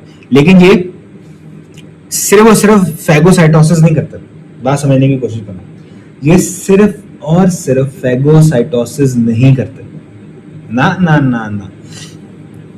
ये आपके पास जिस माइक्रोब को उसने खाया है ना, ये माइक्रोब था, इसने, ये बैक्टीरिया ने खा लिया, उसको खाने के बाद उसके एंटीजन, उस पैथोजन के एंटीजन भी अपने सेल के ऊपर रिप्रेजेंट कर देता है। इसको कहते हैं, जो ये काम कर रहा होता है, इसको क्या कहते हैं? इसको कहते हैं antigen representing cell, antigen presenting cell, APC. ये मैक्रोफेज। इसका क्या फायदा होता है? इसका ये फायदा होता है कि अब आएंगे, अब आपके पास पैथोजन आ गया, सेकंड लाइन ऑफ डिफेंस ने इसको खत्म कर दिया, लेकिन थर्ड लाइन ऑफ डिफेंस भी क्या करेगी? कहेगी कि भाई चलो कोई नहीं, अगर खुदा ना खास्ता फ्यूचर में अगर ये आपकी बॉडी में आ जाता है और सेकंड लाइन और ज्यादा म्यूटेड होके आता है, ज्यादा ताकतवर होके आता है, तो हमारे पास कोई ना कोई काम हो उसको खत्म करने का। तो क्या करता है? थर्ड लाइन ऑफ डिफेंस के लिम्फोसाइट, जिन्होंने एंटीबॉडीज बनानी है, जिन्होंने मेमोरी सेल्स बनाना है, ठीक है, इसके भी ये पैथोजन खतरनाक है, बॉडी में एंटर आएगा तो हमें उसको खत्म करना ही करना है। मेमोरी सेल्स की फॉर्मेशन, ये थर्ड लाइन ऑफ डिफेंस में डिस्कस करते हैं। तो लिम्फोसाइट आएंगे, वो एंटीजन को स्टडी करेंगे और उसके खिलाफ मेमोरी सेल्स जो है बॉडी ब्लड में भेज देंगे, और मेमोरी सेल्स एक्टिव इम्यूनिटी को बॉडी में प्रोवाइड करने में हेल्प आउट करेंगे। समझ आ गई? तो ये एंटीजन प्रेजेंटिंग सेल भी बनाते हैं। और सिर्फ ये भी नहीं, तीन काम करता है भाई। फैगोसाइटोसिस भी करेगा, पहला काम, रिप्रेजेंटिंग भी करेगा, और तीसरा काम डिफरेंट प्रोटीन्स को भी सिक्रीट करेगा। भाई साहब ये डिफरेंट मल्टीपल है भाई, मल्टी टैलेंटेड है ये। कौन से? जैसे कि आपके पास इंटरल्यूकिन 1 ये अगर एक साइटोकाइन है, हम डिस्कस कर लेते हैं अभी। साइटोकाइन ये अगर एक सिग्नलिंग मॉलिक्यूल, जब ये मैक्रोफेजेस ने इसको एंगल्फ कर लिया ना, तब ये एंटीजन को रिप्रेजेंट करेगा और क्या करेगा, पिनोसाइटोसिस की मदद से कुछ केमिकल्स को ब्लड में सिक्रीट कर देगा। वो कौन से हैं आपके पास? किधर गए? हाँ, वो कौन से हैं? इंटरल्यूकिन के दो काम आपने पढ़ा होगा, पायरेक्सिया में एंडोपायरोजेंस। ये जाएगा हाइपोथैलेमस का टेम्परेचर सेट पॉइंट इंक्रीज कर देगा, तो आपको फीवर प्रोड्यूस होगा। ये हम टेम्परेचर रेगुलेशन में पढ़ते हैं, अभी टेंशन ना लो। और ये टी लिम्फोसाइट को भी क्या करेगा? एक्टिवेट कर देगा। थर्ड लाइन ऑफ डिफेंस को भी क्या कर देगा? एक्टिवेट कर देगा। भाई आजो ਤੁਹਾਡਾ काम आ गया है, तुसी आओ तो इन्हें खत्म करो। ठीक है, तो ये डिफरेंट प्रोटीन्स को भी जो कि रेगुलेट दूसरे इम्यून सेल्स को क्या करेंगे? एक्टिवेट करेंगे, और बॉडी के सेट पॉइंट और बाकी जो मैकेनिज्म है उसको भी हेल्प आउट करेंगे खत्म करने की। ठीक है, और मोनोसाइट की ना, जो मोनोसाइट है ना, उसकी लाइफ बहुत ज्यादा कम होती है। मोनोसाइट मोनोफेज होता है। मोनोफेज सिर्फ 10 से 20 घंटे तक, आवर्स तक ब्लड में रहते हैं। मैक्रोफेजेस जो होते हैं वो लॉन्ग लिविंग सेल्स होते हैं, वो ज्यादा देर तक लॉन्ग लिविंग, वो ज्यादा देर तक जो है, क्योंकि वो ब्लड में इस तरह से फैल नहीं रहे होते, फिरते नहीं है, तो वो जो है ज्यादा देर तक सर्वाइव कर सकते हैं। ठीक है, अब सिर्फ ये काम नहीं है, ये आपके पास मैक्रोफेजेस, ये मैं पूरा समझा चुका हूँ, ये सारी की सारी बातें। ये सिर्फ ये नहीं कर रहे, पस की फॉर्मेशन भी कर रहे हैं। पस की फॉर्मेशन, पस आई थिंक आगे आएगा। हाँ, ये पस को हम आगे डिस्कस करते हैं। Now we are moving towards neutrophils. Neutrophils आपके पास अगेन व्हाइट ब्लड सेल्स की ही टाइप है। न्यूट्रोफिल्स आपके पास ये भी फैगोसाइटिक सेल्स है, मतलब कि ये भी फैगोसाइटोसिस के प्रोसेस में इन्वॉल्व होंगे। अच्छा, न्यूट्रोफिल्स के बारे में, न्यूट्रोफिल्स से पहले ना मैं मोनोसाइट्स के बारे में थोड़ा सा इंफॉर्मेशन रह गई है, वो मैं ऐड करना चाहता हूँ यहाँ पर। लेट मी जस्ट, इसको मैं कहाँ न्यूट्रोफिल्स की इंफॉर्मेशन को यहाँ लिख देता हूँ। न्यूट्रोफिल्स, हाँ ये जगह है, आप ऐड कर लेना। मोनोसाइट ना बलूचिस्तान बुक कहती है कि डिस्टिंग्विश करो मोनोसाइट को 2 कैटेगरीज में। उसने क्वेश्चन पूछा तो हम इसको कैटेगराइज कर लेते हैं। मोनोसाइट 2 तरह के होते हैं, बस क्लासिकल, एक होते हैं नॉन क्लासिकल। क्लासिकल वो होते हैं जो कोई भी इंफेक्शन हुआ ना, ठीक है, तो कम फर्स्ट ड्यूरिंग इंफेक्शन। वो कौन से होते हैं? क्लासिकल। इन्फेक्शन एंड इनगल्फ, काम क्या होगा इनका? पैथोजन को, माइक्रोब्स को। ठीक है, ये क्लासिकल मतलब कि जो इन्फेक्शन हो गया तो पहले कौन आएंगे? क्लासिकल मोनोसाइट्स, जो कि मैक्रोफेजेस में कन्वर्ट होंगे, जाहिर सी बात है, और उसको इनगल्फ करेंगे। और सिर्फ इनगल्फ नहीं करेंगे, बाकी सारे काम करेंगे जो हमने पढ़ा है। इन्फ्लेमेशन करवाएंगे, साइटोकाइंस को रिलीज करवाएंगे, दूसरे इम्यून सेल्स को एक्टिवेट करवा देंगे, ये सारे काम करेंगे। नॉन क्लासिकल होंगे जब इन्फेक्शन खत्म हो गया, तो वो क्लीन अप एरिया, इन्फेक्शन खत्म हो गया, पैथोजन को हमने खा लिया क्लासिकल मोनोसाइट्स में। अब नॉन क्लासिकल मोनोसाइट्स, अब जो मोनोसाइट्स आएंगे उस एरिया को, जो जंग वाला एरिया था, उस जंग वाले एरिया में डेड बॉडीज को पिक करने। कुछ सेल आपके मर गए थे, कुछ बैक्टीरिया के सेल मर गए थे, कुछ टिश्यूज के सेल मर गए थे, कुछ आपके सोल्जर्स व्हाइट ब्लड सेल मर गए थे, उन सबको खाने, उसको क्लीन अप करने आएंगे जो मोनोसेक्राइड, इनको क्लासिफाई कर दोगे नॉन क्लासिकल। ठीक है, तो ये आपने मोनोसाइट के 2 डिफरेंस हमने उसको पढ़ लिया। अब न्यूट्रोफिल्स ना आपके पास, ये आपके पास again neutrophils belong to granulocytes of white blood cells, मतलब कि ये आपके पास सेल है। तो न्यूट्रोफिल्स में आपके पास 2 to 5 बाइलूब न्यूक्लियस होता है, ये मैं बताता हूँ क्यों होता है। और आपके पास ग्रैन्यूल होते हैं वो। ठीक है, क्यों होते हैं? क्योंकि जाहिर सी बात है ये आते हैं ड्यूरिंग इमीडिएट रिस्पॉन्स में, इन्होंने शो करना होता है during immediate response. They have to give immediate response. Short lived होते हैं लेकिन हाईली मोटाइल होते हैं, शॉर्ट लिव होते हैं लेकिन बहुत ज्यादा मोटाइल होते हैं, इसलिए तो जैसे इन्फेक्शन आता है क्योंकि उन्होंने फौरन पहुंचना है इसलिए। Neutrophils can squeeze to capillary wall, diapedesis का प्रोसेस। व्हाइट ब्लड सेल जितने भी है ना, क्योंकि वो मूवेबल होते हैं, तो वो एक प्रोसेस इसको कहते हैं डायपेटिसिस। ये कैपिलरी वॉल है, ये उसकी बेसमेंट मेम्ब्रेन, और यहाँ पे आपके पास वो क्योंकि कैपिलरी परमिएबल होती है, ये व्हाइट ब्लड सेल ना स्क्वीज आउट कर जाते हैं। मतलब ये व्हाइट ब्लड सेल बड़े हैं लेकिन उन्होंने किस तरह से वो जाएंगे, स्पेस छोटी है, व्हाइट ब्लड सेल बड़ा है, तो वो डायपेटिसिस का प्रोसेस होता है, स्क्वीजिंग मूवमेंट। स्क्वीजिंग मूवमेंट की वजह से क्या करेंगे, इंटरस्टिशियम में आ जाएंगे, वहां पे जो पैथोजन होगा उसको खाएंगे और उसको इंगल्फ करेंगे। समझ आ गया, ये डायपेटिसिस। रेड ब्लड सेल ये काम नहीं कर सकते, रेड ब्लड सेल ये काम नहीं कर सकते, वो मतलब कि डायपेटिसिस नहीं करते। इसकी रीजन क्या है, क्या रीजन है?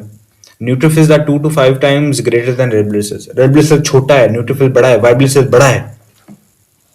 व्हाइट ब्लड सेल बड़ा है as compare to red blood cell. White blood cell अगर गुजर रहा है, इंटरस्टिशियम में आ रहा है, तो रेड ब्लड सेल क्यों नहीं आ सकता? इसका रीजन मैं ऊपर बता चुका हूं। Red blood cell are non motile, white blood cell are motile. Red blood cell, white blood cell जा सकता है यार, ये डायपेटिसिस वॉल के अंदर उसने ये साइटोप्लाज्मिक लाइक जो चेंजेस लेके आनी है और जो उसने स्क्वीजिंग करनी है, इसको मूवमेंट चाहिए ना। रेड ब्लड सेल ये मूवमेंट नहीं कर रहे, रेड ब्लड सेल तो जिस पानी की ब्लड की जो लहर है उस लहर की डायरेक्शन में मूव कर रहे हैं, दैट्स व्हाई। ठीक है, डायबिटीज की मदद से they move in amoeboid amoeba like movement, जिसको सीड ऑफ बॉडी है, जिसको आप फॉल्स फुट भी कहते हो, फॉल्स फीट। ठीक है, फॉल फीट। अच्छा, ये शॉर्ट लिव होते हैं, ये आपने याद रख लेना। 4 to 8 आवर्स जो है इनकी लाइफ होती है लाइक ब्लड में, और टिश्यूज में इनकी 4 to 5 डेज की लाइफ हो जाती है, क्योंकि जाहिर सी बात है ब्लड में काफी ज्यादा रिएक्शन हो रहे हैं, ब्लड में ज्यादा देर तक चीज नहीं रह सकती। ठीक है, ब्लड में क्योंकि बहुत सारे रिएक्शन हो रहे हैं केमिकल, तो ब्लड में वो चीज ज्यादा जल्दी मर जाएगी। टिश्यू में क्योंकि इतना नहीं, और टिश्यू तो वो टिश्यू में ज्यादा देर जिंदा रहेगी। ठीक है, और ये हाईली मोटाइल, मतलब कि ये बॉडी में फलां जगह पे बशीर भाई साहब को जो है हाथों में जो है इन्फेक्शन हो गया। न्यूट्रोफिल्स को किस तरह से पता लगेगा? क्यों? कीमोटैक्सिस की मदद से। यहां पे इस एरिया के जो होंगे न्यूट्रोफिल्स, वो क्या करेंगे, केमिकल सिग्नल भेजेंगे। ठीक है, जैसे मैंने अभी आपको बताया कि मैक्रोफेजेस इंटरल्यूकिन भेजेंगे, दूसरे इम्यून सेल्स को एक्टिवेट करवाएंगे। ये केमिकल की तरफ मूवमेंट को कहते हैं कीमोटैक्सिस। तो ये कीमोटैक्सिस मूवमेंट की वजह से जो है इस तरह से मूव कर रहे होंगे। ऑलराइट, तो ये अच्छा, अमीबा मूवमेंट क्या होता है? फॉर एग्जांपल ये सेल है, तो ये क्या करता है अपने साइटो, क्योंकि ये अंदर जो उनका ये क्या है, साइटोस्केलेटन मौजूद है। दिस इज साइटोस्केलेटन, और बाहर आपके पास जाहिर सी बात है प्रोटीन मौजूद है, जैसे कि आपके पास लाइक इंटेस्टाइन की जितने भी प्रोटीन्स होती हैं, कोलेजन वगैरह। तो ये साइटोप्लाज्म क्या करता है, मूव करने के लिए अपनी साइटोप्लाज्मिक प्रोजेक्शन को इस तरह से ले जाता है। फॉर एग्जांपल ये, इसको कहते हैं फॉल्स फुट, फॉल फीट, और इसकी वजह से सेल जो है आगे मूव करता है। इसको आपने किंगडम मोनायरा में, आपने किंगडम मोनायरा कह रहा हूँ, किंगडम प्रोटोटिस्टा में आपने पढ़ा था, इन प्रोटिस्ट के अमीबा भी इस तरह से मूव कर रहा होता है साइटोप्लाज्मिक प्रोजेक्शन की मदद से। साइटोप्लाज्म क्या करता है, आगे तरफ मूव होता है और फिर पूरा सेल ये आगे की तरफ चला जाता है। ठीक है, दिस इज फॉल फीट या सीडोपोडिया। सीडो का मतलब झूठा, पोडिया फीट, झूठा feet. Neutrophils are the first cell to reach as site, क्योंकि ये हाईली मोटाइल होते हैं। ये देखो, ये आपके पास न्यूट्रोफिल्स आपको माइक्रोस्कोप में नजर आ रहे होंगे। देयर मेन फंक्शन, ये छोटे छोटे जो है ना, ये जो है, ये हैं प्लेटलेट्स, ये हम डिस्कस करते हैं। ये है आपके पास red blood cells. The main zone is phagocytosis, और बैक्टीरिया फैगोसाइटोसिस करवाते हैं और पस की फॉर्मेशन। पहले मैं आपको इसका आंसर देता हूं, फिर पस के बारे में समझाता हूं। देखो, फैगोसाइटोसिस का क्या मतलब है मैं आपको बता चुका हूं, लेकिन सवाल पता होता है कि सर मैक्रोफेजेस भी तो फैगोसाइटोसिस कर रहे हैं, ये भी फैगोसाइटोसिस कर रहे हैं। बॉडी में एक ही सेल इनफ था, एक ही सेल होता है भाई, मैक्रोफेजेस वर इनफ। ठीक है, न्यूट्रोफिल हमें क्यों जरूरत पड़ी? अल्लाह ताला ने न्यूट्रोफिल, खुदा ने न्यूट्रोफिल क्यों रखे हैं? जवाब उसका ये मिलेगा, क्योंकि आपके पास बॉडी में 2 टाइप ऑफ न्यूट्रोफिल चाहिए हमें।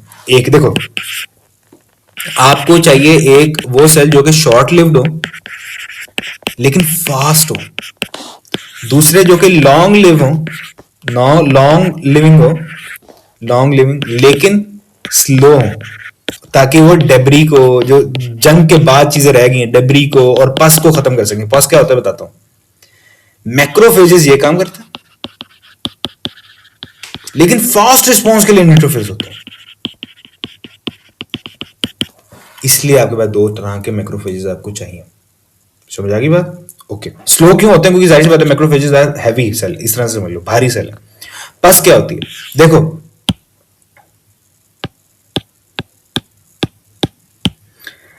ये आपके पास टिश्यू के सेल थे, आपकी बॉडी के सेल, ये आ गया बाहर से पैथोजन, इसने इस सेल को क्या करना कर दिया, स्टार्ट करना, खाना स्टार्ट कर दिया, और ये सेल क्या हो गया, डेड हो गया। ठीक है, ये सेल भी डेड हो गया, ये सेल भी डेड हो गया, ये बेचारा अभी जिंदा है। ठीक है, ये अपने आखिरी सांस ले रहा है। आपके पास मैक्रोफेजेस आए थे, फॉर एग्जांपल ये मैक्रोफेजेस आए थे, आपके पास वाइट ब्लड सेल्स आए थे, ये आपके पास डब्ल्यूबीसीज हैं फॉर एग्जांपल, कोई भी डब्ल्यूबीसीज। इन्होंने क्या करना स्टार्ट किया था, इनको इंगल्फ करना स्टार्ट कर दिया था, जो पुराने सेल रह गए थे इनको खाना स्टार्ट कर दिया था। समझ आ गई थी? इस जंग के दौरान आखिर में हमें क्या देखने को मिलेगा? आखिर में हमें यह देखने को मिलेगा कि हमारे सेल्स, हमारी बॉडी के अपने सेल कुछ जिंदा होंगे, जैसे कि ये वाला, कुछ जिंदा होंगे, कुछ मर चुके होंगे। अपने वाइट ब्लड सेल्स कुछ जिंदा होंगे, कुछ मर चुके होंगे, क्योंकि जाहिर सी बात है पैथोजन ने भी तो इस वाइट ब्लड सेल को खत्म किया होगा। कुछ जिंदा होंगे, कुछ मर चुके होंगे। पैथोजन खुद कुछ जिंदा होगा, कुछ मर चुके होंगे, क्योंकि वाइट ब्लड सेल आ गए थे। तो इस पूरे के पूरे ये एक स्कार जो बन गया, एक ये पूरा का पूरा जो स्ट्रक्चर बन गया, इसको कहते हैं पस। पस मतलब कि pus is the mixture of your white blood cells that are living, your white blood cells that are about to die, or white blood cells that have dead, that are already dead। कोई मतलब कि ये pathogen तो white blood cell के अंदर आ गया, ये white blood cell क्या करने लगा है, मरने वाला है, ये मर चुका है,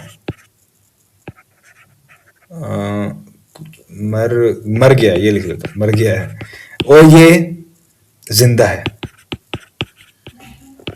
इसी तरीके से ये वाला सेल मर चुका है, ये सेल मरने वाला है, ये सेल जिंदा है।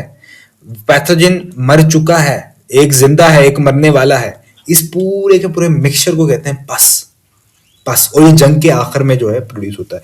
और इसके लिए कौन से होते हैं, नॉन क्लासिकल मैक्रोफेज, जो कि उसको क्या करते हैं, इनगल्फ करते हैं।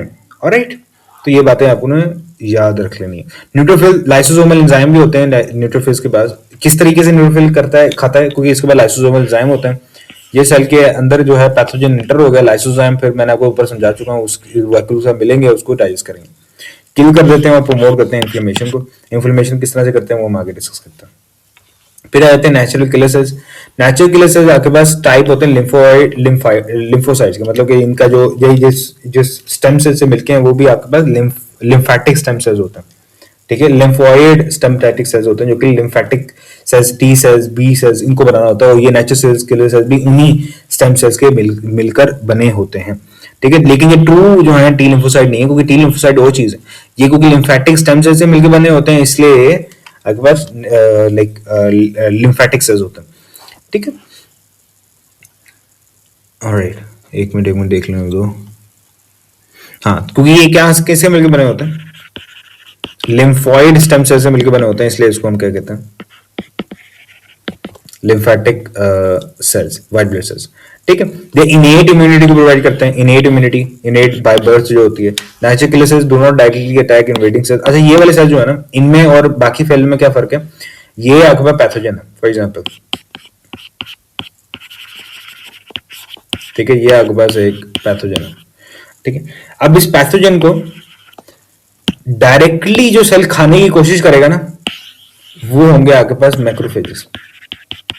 इसको खत्म करने के लिए वो होंगे आपके पास लिम्फोसाइट, वो होंगे आपके पास न्यूट्रोफिल्स। लेकिन नेचुरल किलर सेल स्पेशल है। ये पैथोजन फॉर एग्जांपल सेल के अंदर एंटर हुआ है, ये सेल था, इसके अंदर जो है पैथोजन आ गया।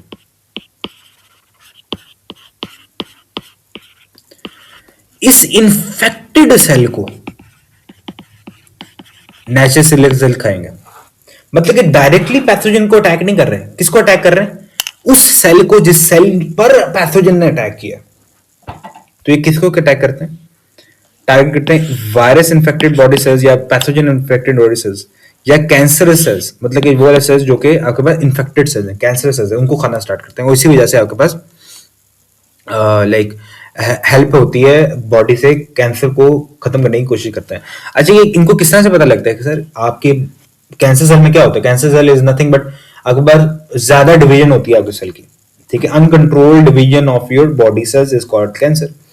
अब वो कैंसर किस तरह से पता लगता है कि भाई ये बॉडी का सेल कैंसरस है? देखो, आपके पास ज्यादातर बॉडी के जो सेल्स होते हैं ना, उनमें आपके पास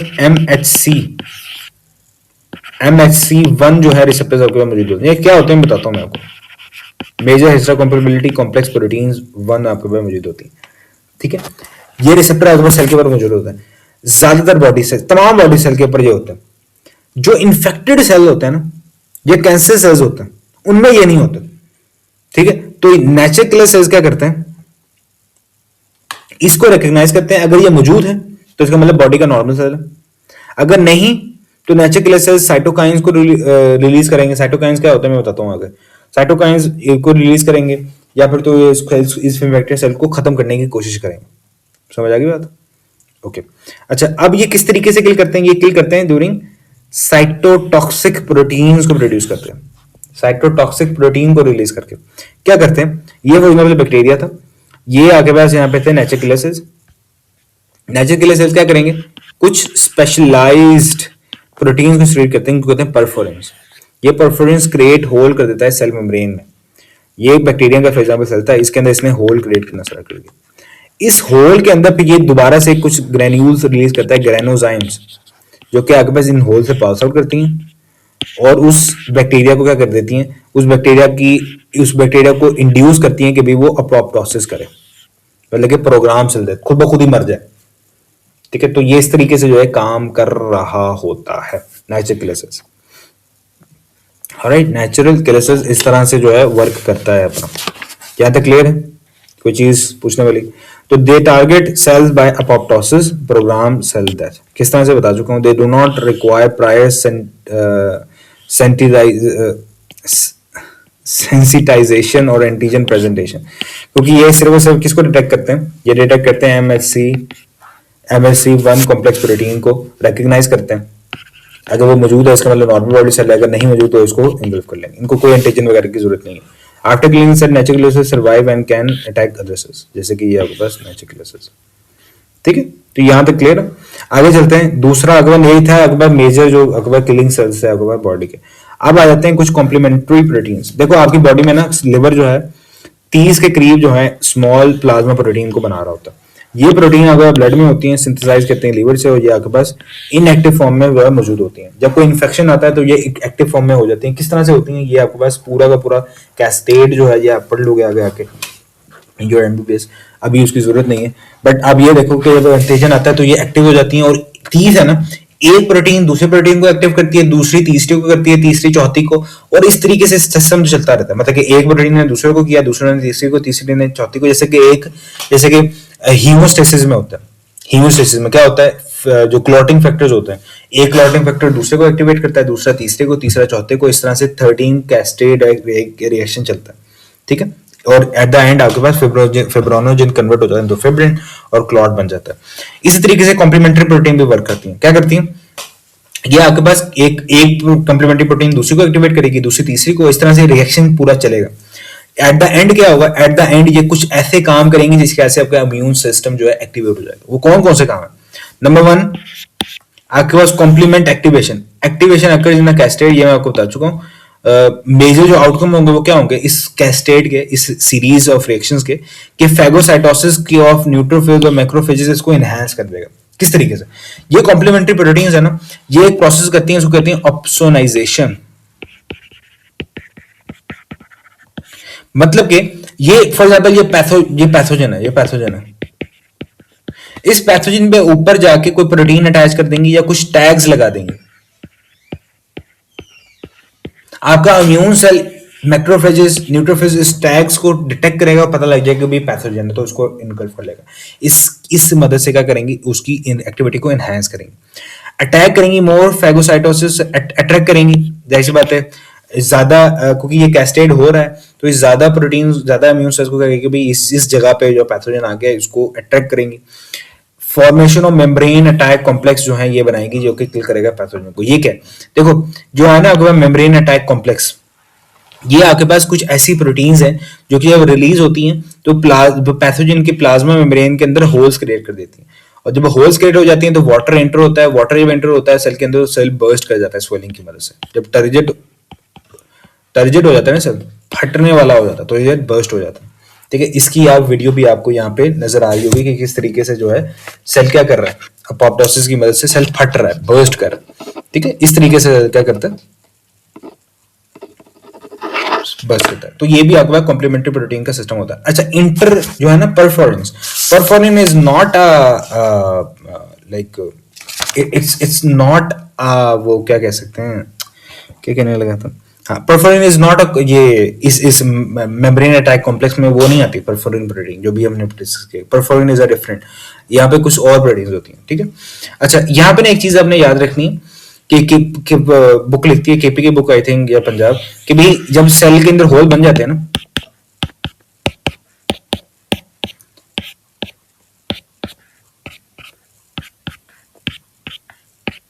इस होल के जरिए से आपके पास जो आइंस हैं वो सेल के अंदर एंटर होते हैं, जैसे कि पोटेशियम। सेल के अंदर क्या हो जाएगा, वाटर पोटेंशियल कम हो जाता है और बाहर वाटर पोटेंशियल क्या हो जाता है, ज्यादा हो जाता है, और इस वजह से सेल के अंदर जो है वाटर एंटर होता है। समझ आ गई बात, तो ये होता है बस। फिर आ जाते हैं आपके पास एक और सिग्नलिंग प्रोटीन, इसको कहते हैं इंटरफेरोन्स। इंटरफेरोन्स एक ऐसी प्रोटेक्टिव प्रोटीन्स है कि सेकंड लाइन ऑफ डिफेंस में आती हैं। ये आपके पास साइटोकाइंस के ग्रुप में आते हैं। अब साइटोकाइंस क्या होते हैं मैं आपको समझाता हूँ। देखो आपके पास 3 तरह के वर्ड आपने पढ़े अभी, साइटोटॉक्सिन्स, साइटोकाइंस, और आपने पढ़े हैं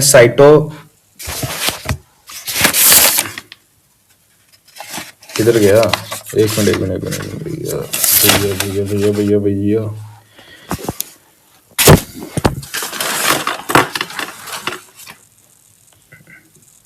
साइटोकाइंस और साइटोटॉक्सिन्स, हाँ मैं ये बात कर रहा था।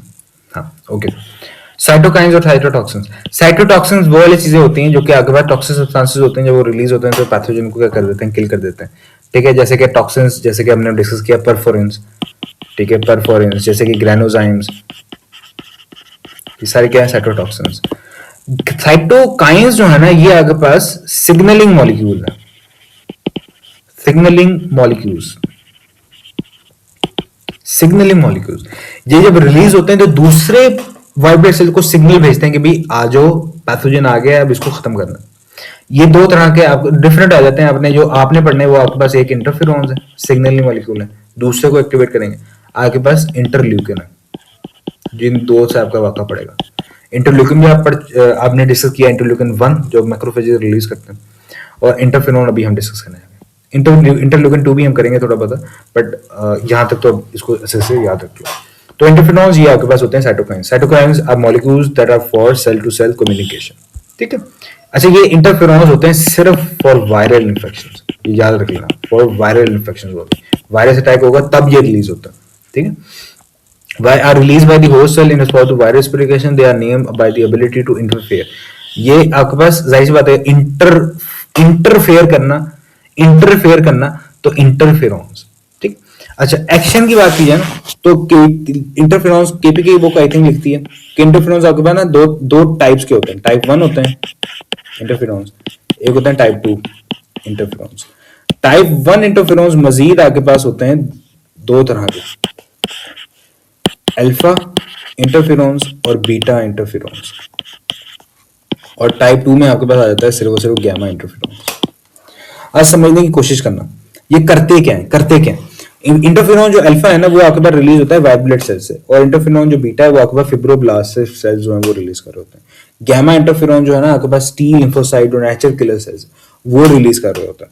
अब इनका काम समझना, जो अल्फा इंटरफेरोन और बीटा इंटरफेरोन है ना ये क्या करते हैं, जब वो रिलीज होता है ना तो होस्ट सेल पे जाते हैं, और होस्ट सेल में जो वायरस ने क्या करना है, ए सेलुलर लाइफ में पढ़ चुके हैं कि वायरस बायोसिंथेटिक मशीनरी को जो है होस्ट की ऑक्यूपाई कर लेता है।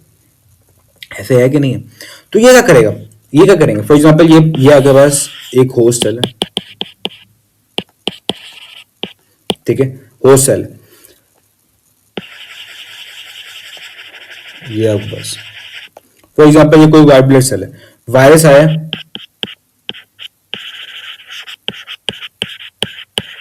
उसने जाके इसको इन्फेक्ट किया, तो ये क्या करेगा, ये इंटरफेरोन्स रिलीज करेगा, और ये 3 काम कर सकता है ना, मैं आपको समझाता हूँ क्या क्या काम कर सकता है। या फिर तो ये नेबरिंग सेल को जाए, नेबरिंग सेल को कहे भाई तुम ना अपोप्टोसिस कर दो, प्रोग्राम सेल डेथ कर लो, कि वायरस मेरे अंदर एंटर हो चुका है, मेरे अंदर आ चुका है, अब तुम्हारे पास भी आना है उसमें, तो इससे बेहतर है तुम पहले से मर जाओ, ताकि कम से कम आपके इर्द गिर्द जो है, जो इंफेक्शन है वायरस का, फैले ना। या फिर तो वो दूसरे सेल पे जाएगा जिस सेल के ऊपर वायरस ने पहले से अटैक करके रखा हुआ है, उस सेल को कहेगा भाई तुम ना क्या करो, अपनी बायोसिंथेटिक मशीनरी को इनएक्टिवेट कर लो, या डोरमेंट स्टेज जिसको आप कहते हो, डोरमेंट स्टेज पे चले जाओ, ताकि आपकी बायोसिंथेटिक मशीनरी बंद हो जाए। वायरस को चाहिए होस्ट की मशीनरी, एसेलुलर लाइफ में पढ़ चुका है, टू रेप्लिकेट, वायरस रेप्लिकेट नहीं कर सकेगा तो वहीं पे सेल के अंदर ही अंदर उसकी लाइक पड़ा रहेगा वो। या फिर तो तीसरा करेगा, तीसरा क्या कर सकते हैं, दूसरे वाइट ब्लड सेल को एक्टिवेट करे, एक्टिवेट अदर इम्यून सेल्स, ये काम कर सकता है ना, एक इंटरफेरोन ये काम कर सकता है। अब जो पहले 2 काम है ना, पहले 2 काम ये करते हैं अल्फा और बीटा इंटरफेरोन्स, मतलब कि वायरल रेप्लिकेशन को रोकने की कोशिश करते हैं, ठीक है, इसको रोकने की कोशिश करते हैं।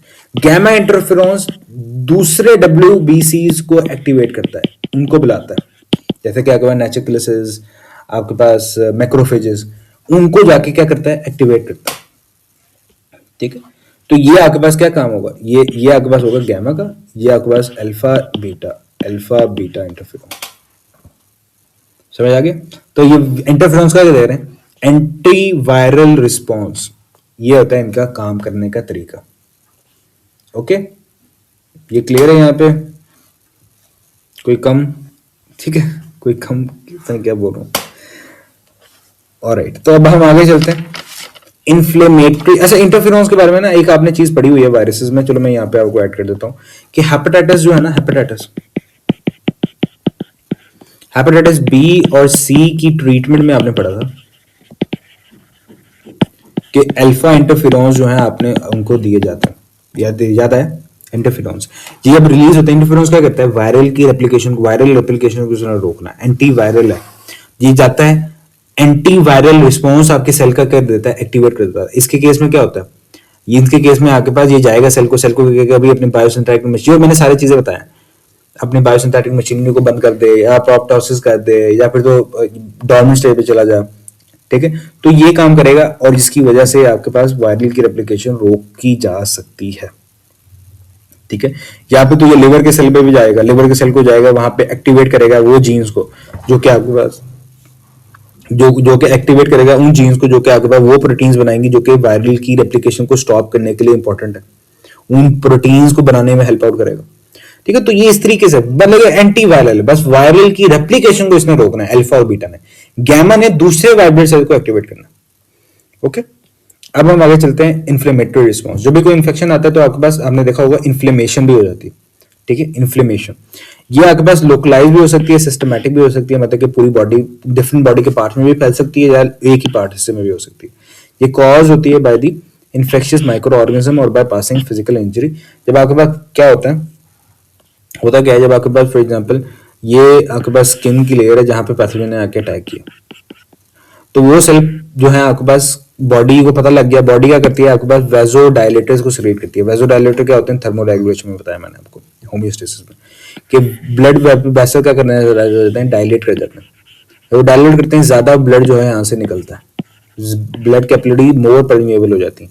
क्यों? क्योंकि ब्लड में क्या है, वाइट ब्लड सेल्स, पैथोजन जहाँ पे आया उसके खिलाफ काम करना है ना, तो ज्यादा फ्लूइड जो है जमा होना स्टार्ट हो जाता है, ज्यादा फ्लूइड, इसी को कहते हैं हम इन्फ्लेमेशन,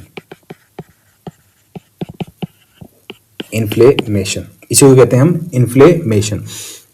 ये लोकलाइज भी हो सकती है, सिस्टमैटिक हो जाती है। इसका फायदा क्या है?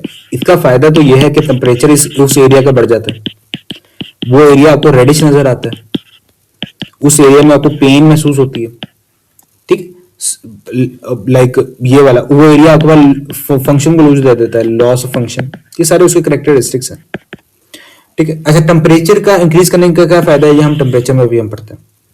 रेडिश होने का क्या फायदा है सर, अभी आपने बताया, मैं आपको वही कॉन्सेप्ट ना, ये ब्लड कैपिलरी थी, आपने कहा था कि रेड ब्लड सेल कभी भी कैपिलरी से बाहर नहीं निकलता, इंटरस्टिशियम में नहीं आता, व्हाइट ब्लड सेल्स हाँ आ सकते हैं। तो यहां आपने कह रहे हैं कि इन्फ्लेमेशन हुई है तो एरिया जो है हमें रेडिश नजर आता है, रेडिश किसी वजह से हुआ है, रेड ब्लड सेल्स की वजह से, तो हमें रेडिश क्यों नजर आ रहा है, हालांकि वहां पे तो रेड ब्लड सेल है ही नहीं। और जब हम अपना उसी इन्फ्लेमेशन वाले एरिया को जब हम लाइक हमें चोट लगती है या फिर तो हम खुद अपने हाथ वगैरह मारते हैं, तो जब फ्लूइड जो निकलता है वो भी रेड कलर का थोड़ी ना होता है, वो तो येलोइश टाइप का होता है, पेल पेल लिक्विड होता है वो, कभी नोटिस किया तो मैं, लेकिन वो एरिया रेडिश नजर आ रहा होता है।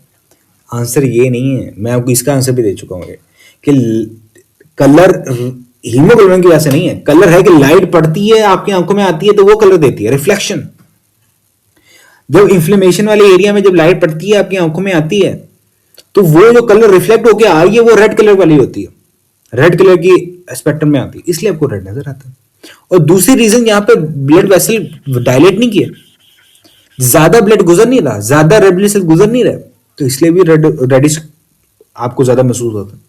आप अपने हाथ में देखो, अपना हाथ को दबाओ, हाथ को दबाओगे तो आपको लाइक महसूस होगा ये, ठीक है। तो ये रीजन होती है, पेन महसूस होती है, पेन जाहिर सी बात है, उस वो बॉडी का पार्ट जो है वो इंजर्ड है, वहां वाले बॉडी के सेल जो है फाइट कर रहे हैं, बॉडी के सेल मर रहे हैं, कोई वहां पे एक्टिव जो है काम हो रहा है, ठीक है। काम क्या है, नए सेल बन रहे हैं, कुछ डाई कर रहे हैं, तो पेन तो महसूस होगी। लॉस ऑफ फंक्शन, जाहिर सी बात है, जंग हो रही है वहां पे यार, जंग हो रही है तो वो फंक्शन तो लॉस कर देगा। तो ये टिश्यू डैमेज होती है और रिलीज करती है केमिकल्स जो कि इन्फ्लेमेशन को करवाते हैं, जैसे कि हिस्टामाइन, या फिर तो आपके पास हिस्टामाइन कौन रिलीज करता है, या आपके पास मास्ट सेल्स, याद रख लेना, या बेजोफिल सेल्स, अभी उन्होंने वाइट ब्लड सेल की टाइप पढ़ी है, ये रिलीज कर रहे होते हैं, या फिर तो ये हिस्टामाइन भी रिलीज करते हैं, ये ब्रेडिकाइनिन एक और है, या सेरोटोनिन, ये भी आपके पास वेजोडायलेटर्स हैं, वेजोडायलेशन करवाते हैं। Inflammatory response act as vasodilator, dilate leaky, increase surface area, plasma membrane leaks out, और जो है ये चेंजेस टुगेदर ये आपके पास इन्फ्लेमेशन करवा रही होती हैं। समझ आ गई?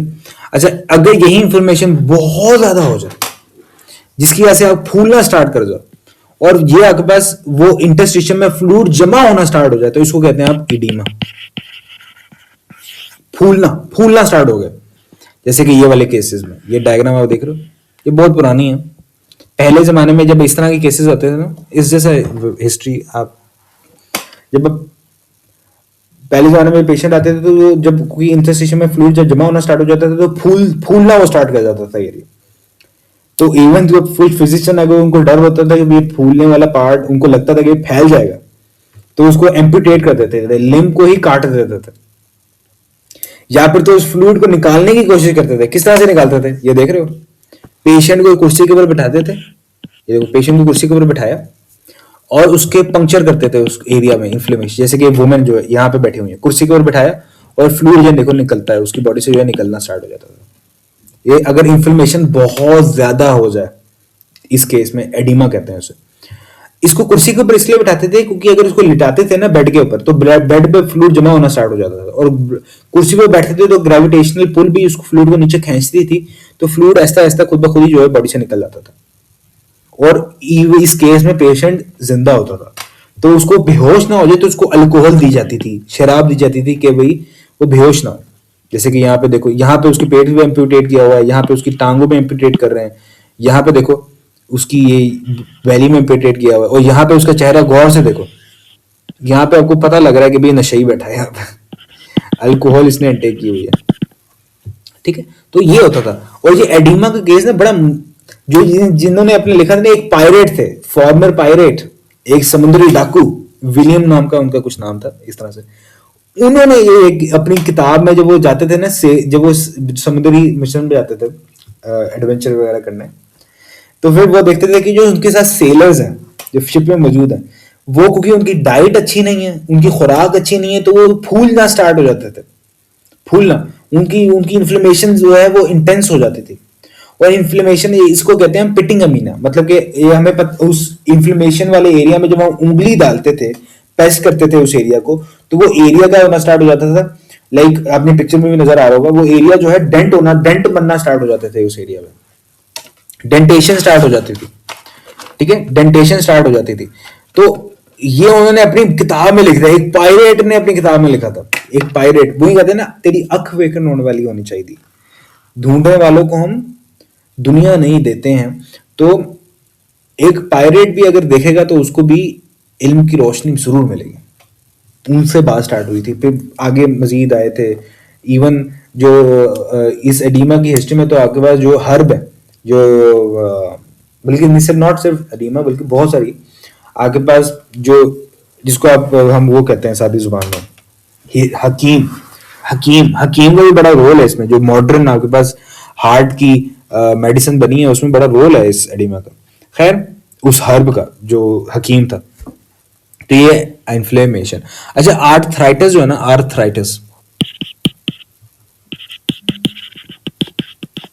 आर्थराइटिस के बारे में आगे बुक लिखती है कि इट्स एन मिस डायरेक्टेड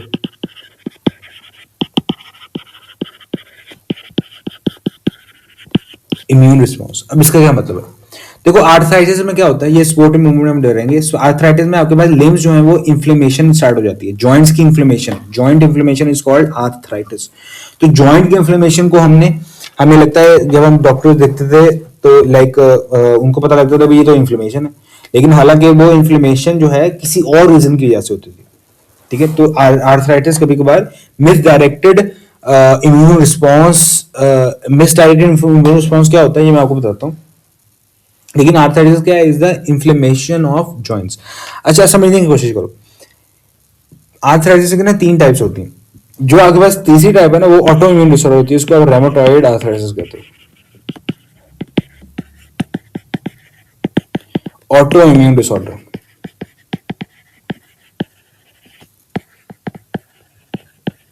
इस केस में क्या होता था, बॉडी के अपने इम्यून सेल्स बॉडी के खिलाफ काम करते हैं, इसको कहते हैं ऑटो इम्यून डिसऑर्डर। बॉडी के अपने सेल खिलाफ काम कर रहे हैं, T8 सेल्स एक्टिवेट हो जाते हैं, मैक्रोफेजेस एक्टिवेट हो जाते हैं, जो कि आपके पास इन्फ्लेमेशन करवाते हैं, साइटोकाइंस रिलीज होती हैं जो कि दूसरे इम्यून सेल्स को एक्टिवेट करते हैं। आपके पास प्लाज्मा सेल्स जो हैं जिन्होंने एंटीबॉडीज बनाना है, ये थर्ड लाइन ऑफ डिफेंस में पढ़ते हैं, वो आपके पास ऑटो एंटीबॉडीज को प्रोड्यूस करना स्टार्ट हो जाती हैं, जो कि बॉडी के अपने सेल के ऊपर काम करते हैं, अपने सेल पे अटैक करते हैं। तो this is an misdirected immune response, जिसको आप ऑटो इम्यून डिसऑर्डर भी कह रहे होते हो। आर्थराइटिस की एग्जांपल यहाँ पे हमने पढ़ ली, rheumatoid arthritis, that is misdirected immune response. ये क्यों होता है, ऑफ कोर्स आपके पास ड्यू टू म्यूटेशंस, ठीक है, due to external factors, due to teratogens, ठीक है, केमिकल जो कि आपके पास इसी काम को कर रहे होते हैं। तो फिर ये बस इतना याद रख लो, arthritis is one of the example of autoimmune disorder. पांचवा है आपके पास टेम्परेचर रिस्पॉन्स। अब होता क्या है, इसको समझने की कोशिश करो। पैथोजन है, वो पैथोजन कुछ केमिकल्स को सिक्रीट करता है, जिसको कहते हैं एक्सोपायरोजेंस। पायरोजेंस कहते हैं, पायरोजेंस जो है ना, पायरोजेंस एक ग्रीक वर्ड है, आई थिंक ये लैटिन वर्ड है, इसको कहते हैं हीट प्रोड्यूसिंग सब्सटेंस, जो हीट को प्रोड्यूस करे। पैथोजन कुछ केमिकल को रीड करता है, इसको कहते हैं एक्सोपायरोजेंस। ये एक्सोपायरोजेंस जो है ना आपके पास बॉडी के जो अपने व्हाइट ब्लड सेल्स हैं उसको एक्टिवेट कर देते हैं, एक्टिवेट WBCs। और ये पैथोजन जो है क्या कर देते हैं, इनगल्फ हो जाता है, फैगोसाइटोसिस हो जाती है, पैथोजन उसको इनगल्फ कर लेता है और उसके एंटीजन अपने सेल के ऊपर रिप्रेजेंट कर देते हैं, इसको कहते हैं एंटीजन रिप्रेजेंटिंग सेल्स। ये मैक्रोफेजेस हमने क्या किए थे, अभी क्या रिलीज करते हैं, इंटरल्यूकिन 1, इसको कहते हो आप एंडोपायरोजेंस, जैसे कि मैं अभी आपको बता चुका हूं साइड से। ये एंडोपायरोजेंस क्या करता है, ये एंडोपायरोजेंस जाता है ब्लड के थ्रू हाइपोथैलेमस में, बस नर्वस कोऑर्डिनेशन पढ़ो, हाइपोथैलेमस आपके पास बॉडी के हाइपोथैलेमस के पास जो बॉडी का जो थर्मोस्टैट है, जो थर्मो रेगुलेशन कर रहा है, वो कहाँ पे है? हाइपोथैलेमस के पास। ये पैरोजेंस जाते हैं एंडोपैरोजेंस ब्लड के थ्रू हाइपोथैलेमस, और हाइपोथैलेमस का जो बॉडी का टेम्परेचर है, जो सेट पॉइंट है, सेट पॉइंट क्या होता है ये भी मैं थर्मो रेगुलेशन में बता चुका हूँ कि सेट पॉइंट कितना है 37 डिग्री, उसको रेज कर देते हैं,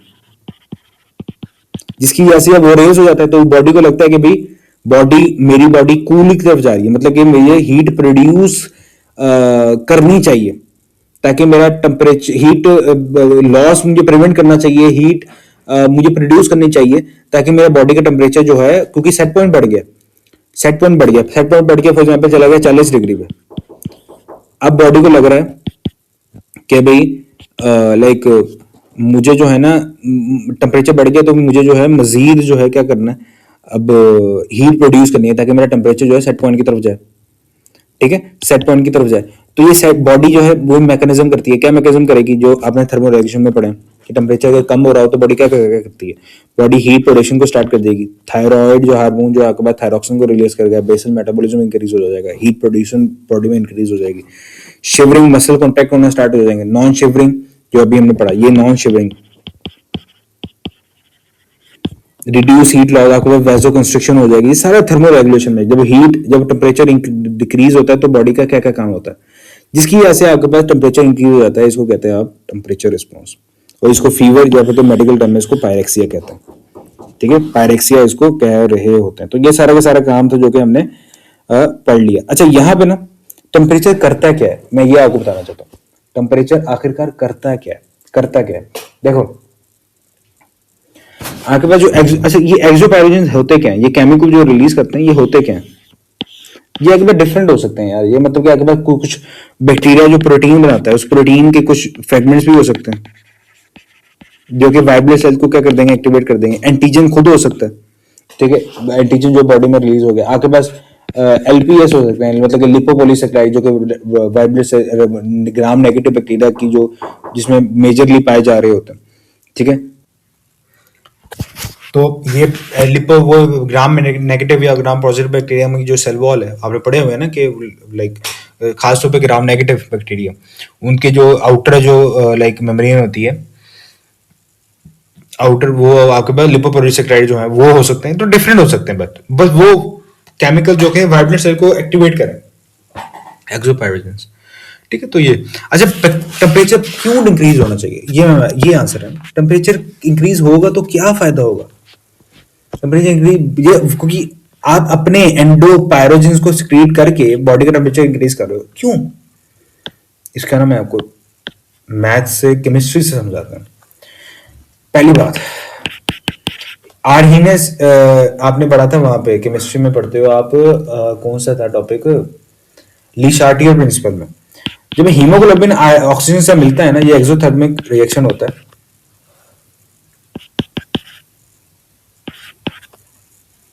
ये एक्सोथर्मिक रिएक्शन होता है जब हीमोग्लोबिन मिलता है ऑक्सीजन के साथ।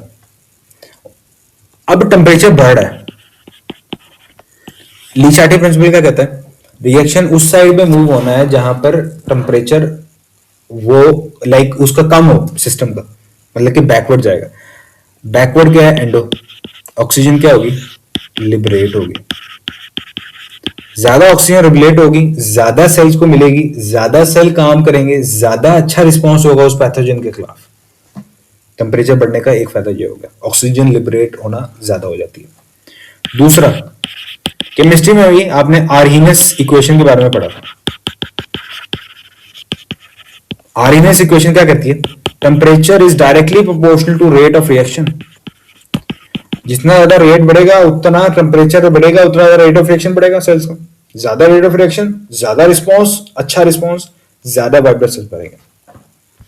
तीसरी बात देख लेते हैं, टेम्परेचर बढ़ा, आपके पास जो फ्री आयरन है ना अवेलेबल, आयरन क्यों चाहिए? आयरन आपके पास इलेक्ट्रॉन ट्रांसपोर्ट चेन में जो आपके पास डिफरेंट प्रोटीन्स हैं, जो आपके पास साइटोक्रोम्स हैं, उनको बनाने के लिए चाहिए। पैथोजन को अपनी सर्वाइवल के लिए आयरन चाहिए। आयरन अगर कम हो जाएगा, फ्री आयरन, तो आपके पास पैथोजन उससे सर्वाइव नहीं कर पाएगा। ये रीजन होगी। चौथी रीजन, टेम्परेचर बढ़ा फॉर एग्जाम्पल जो आपके पास इन्वेलप वायरसेस थे, ये मैं आपको बता चुका हूँ वायरसेस वाले चैप्टर में, ये सेलुलर लाइफ में इन्वेलप वायरसेस थे।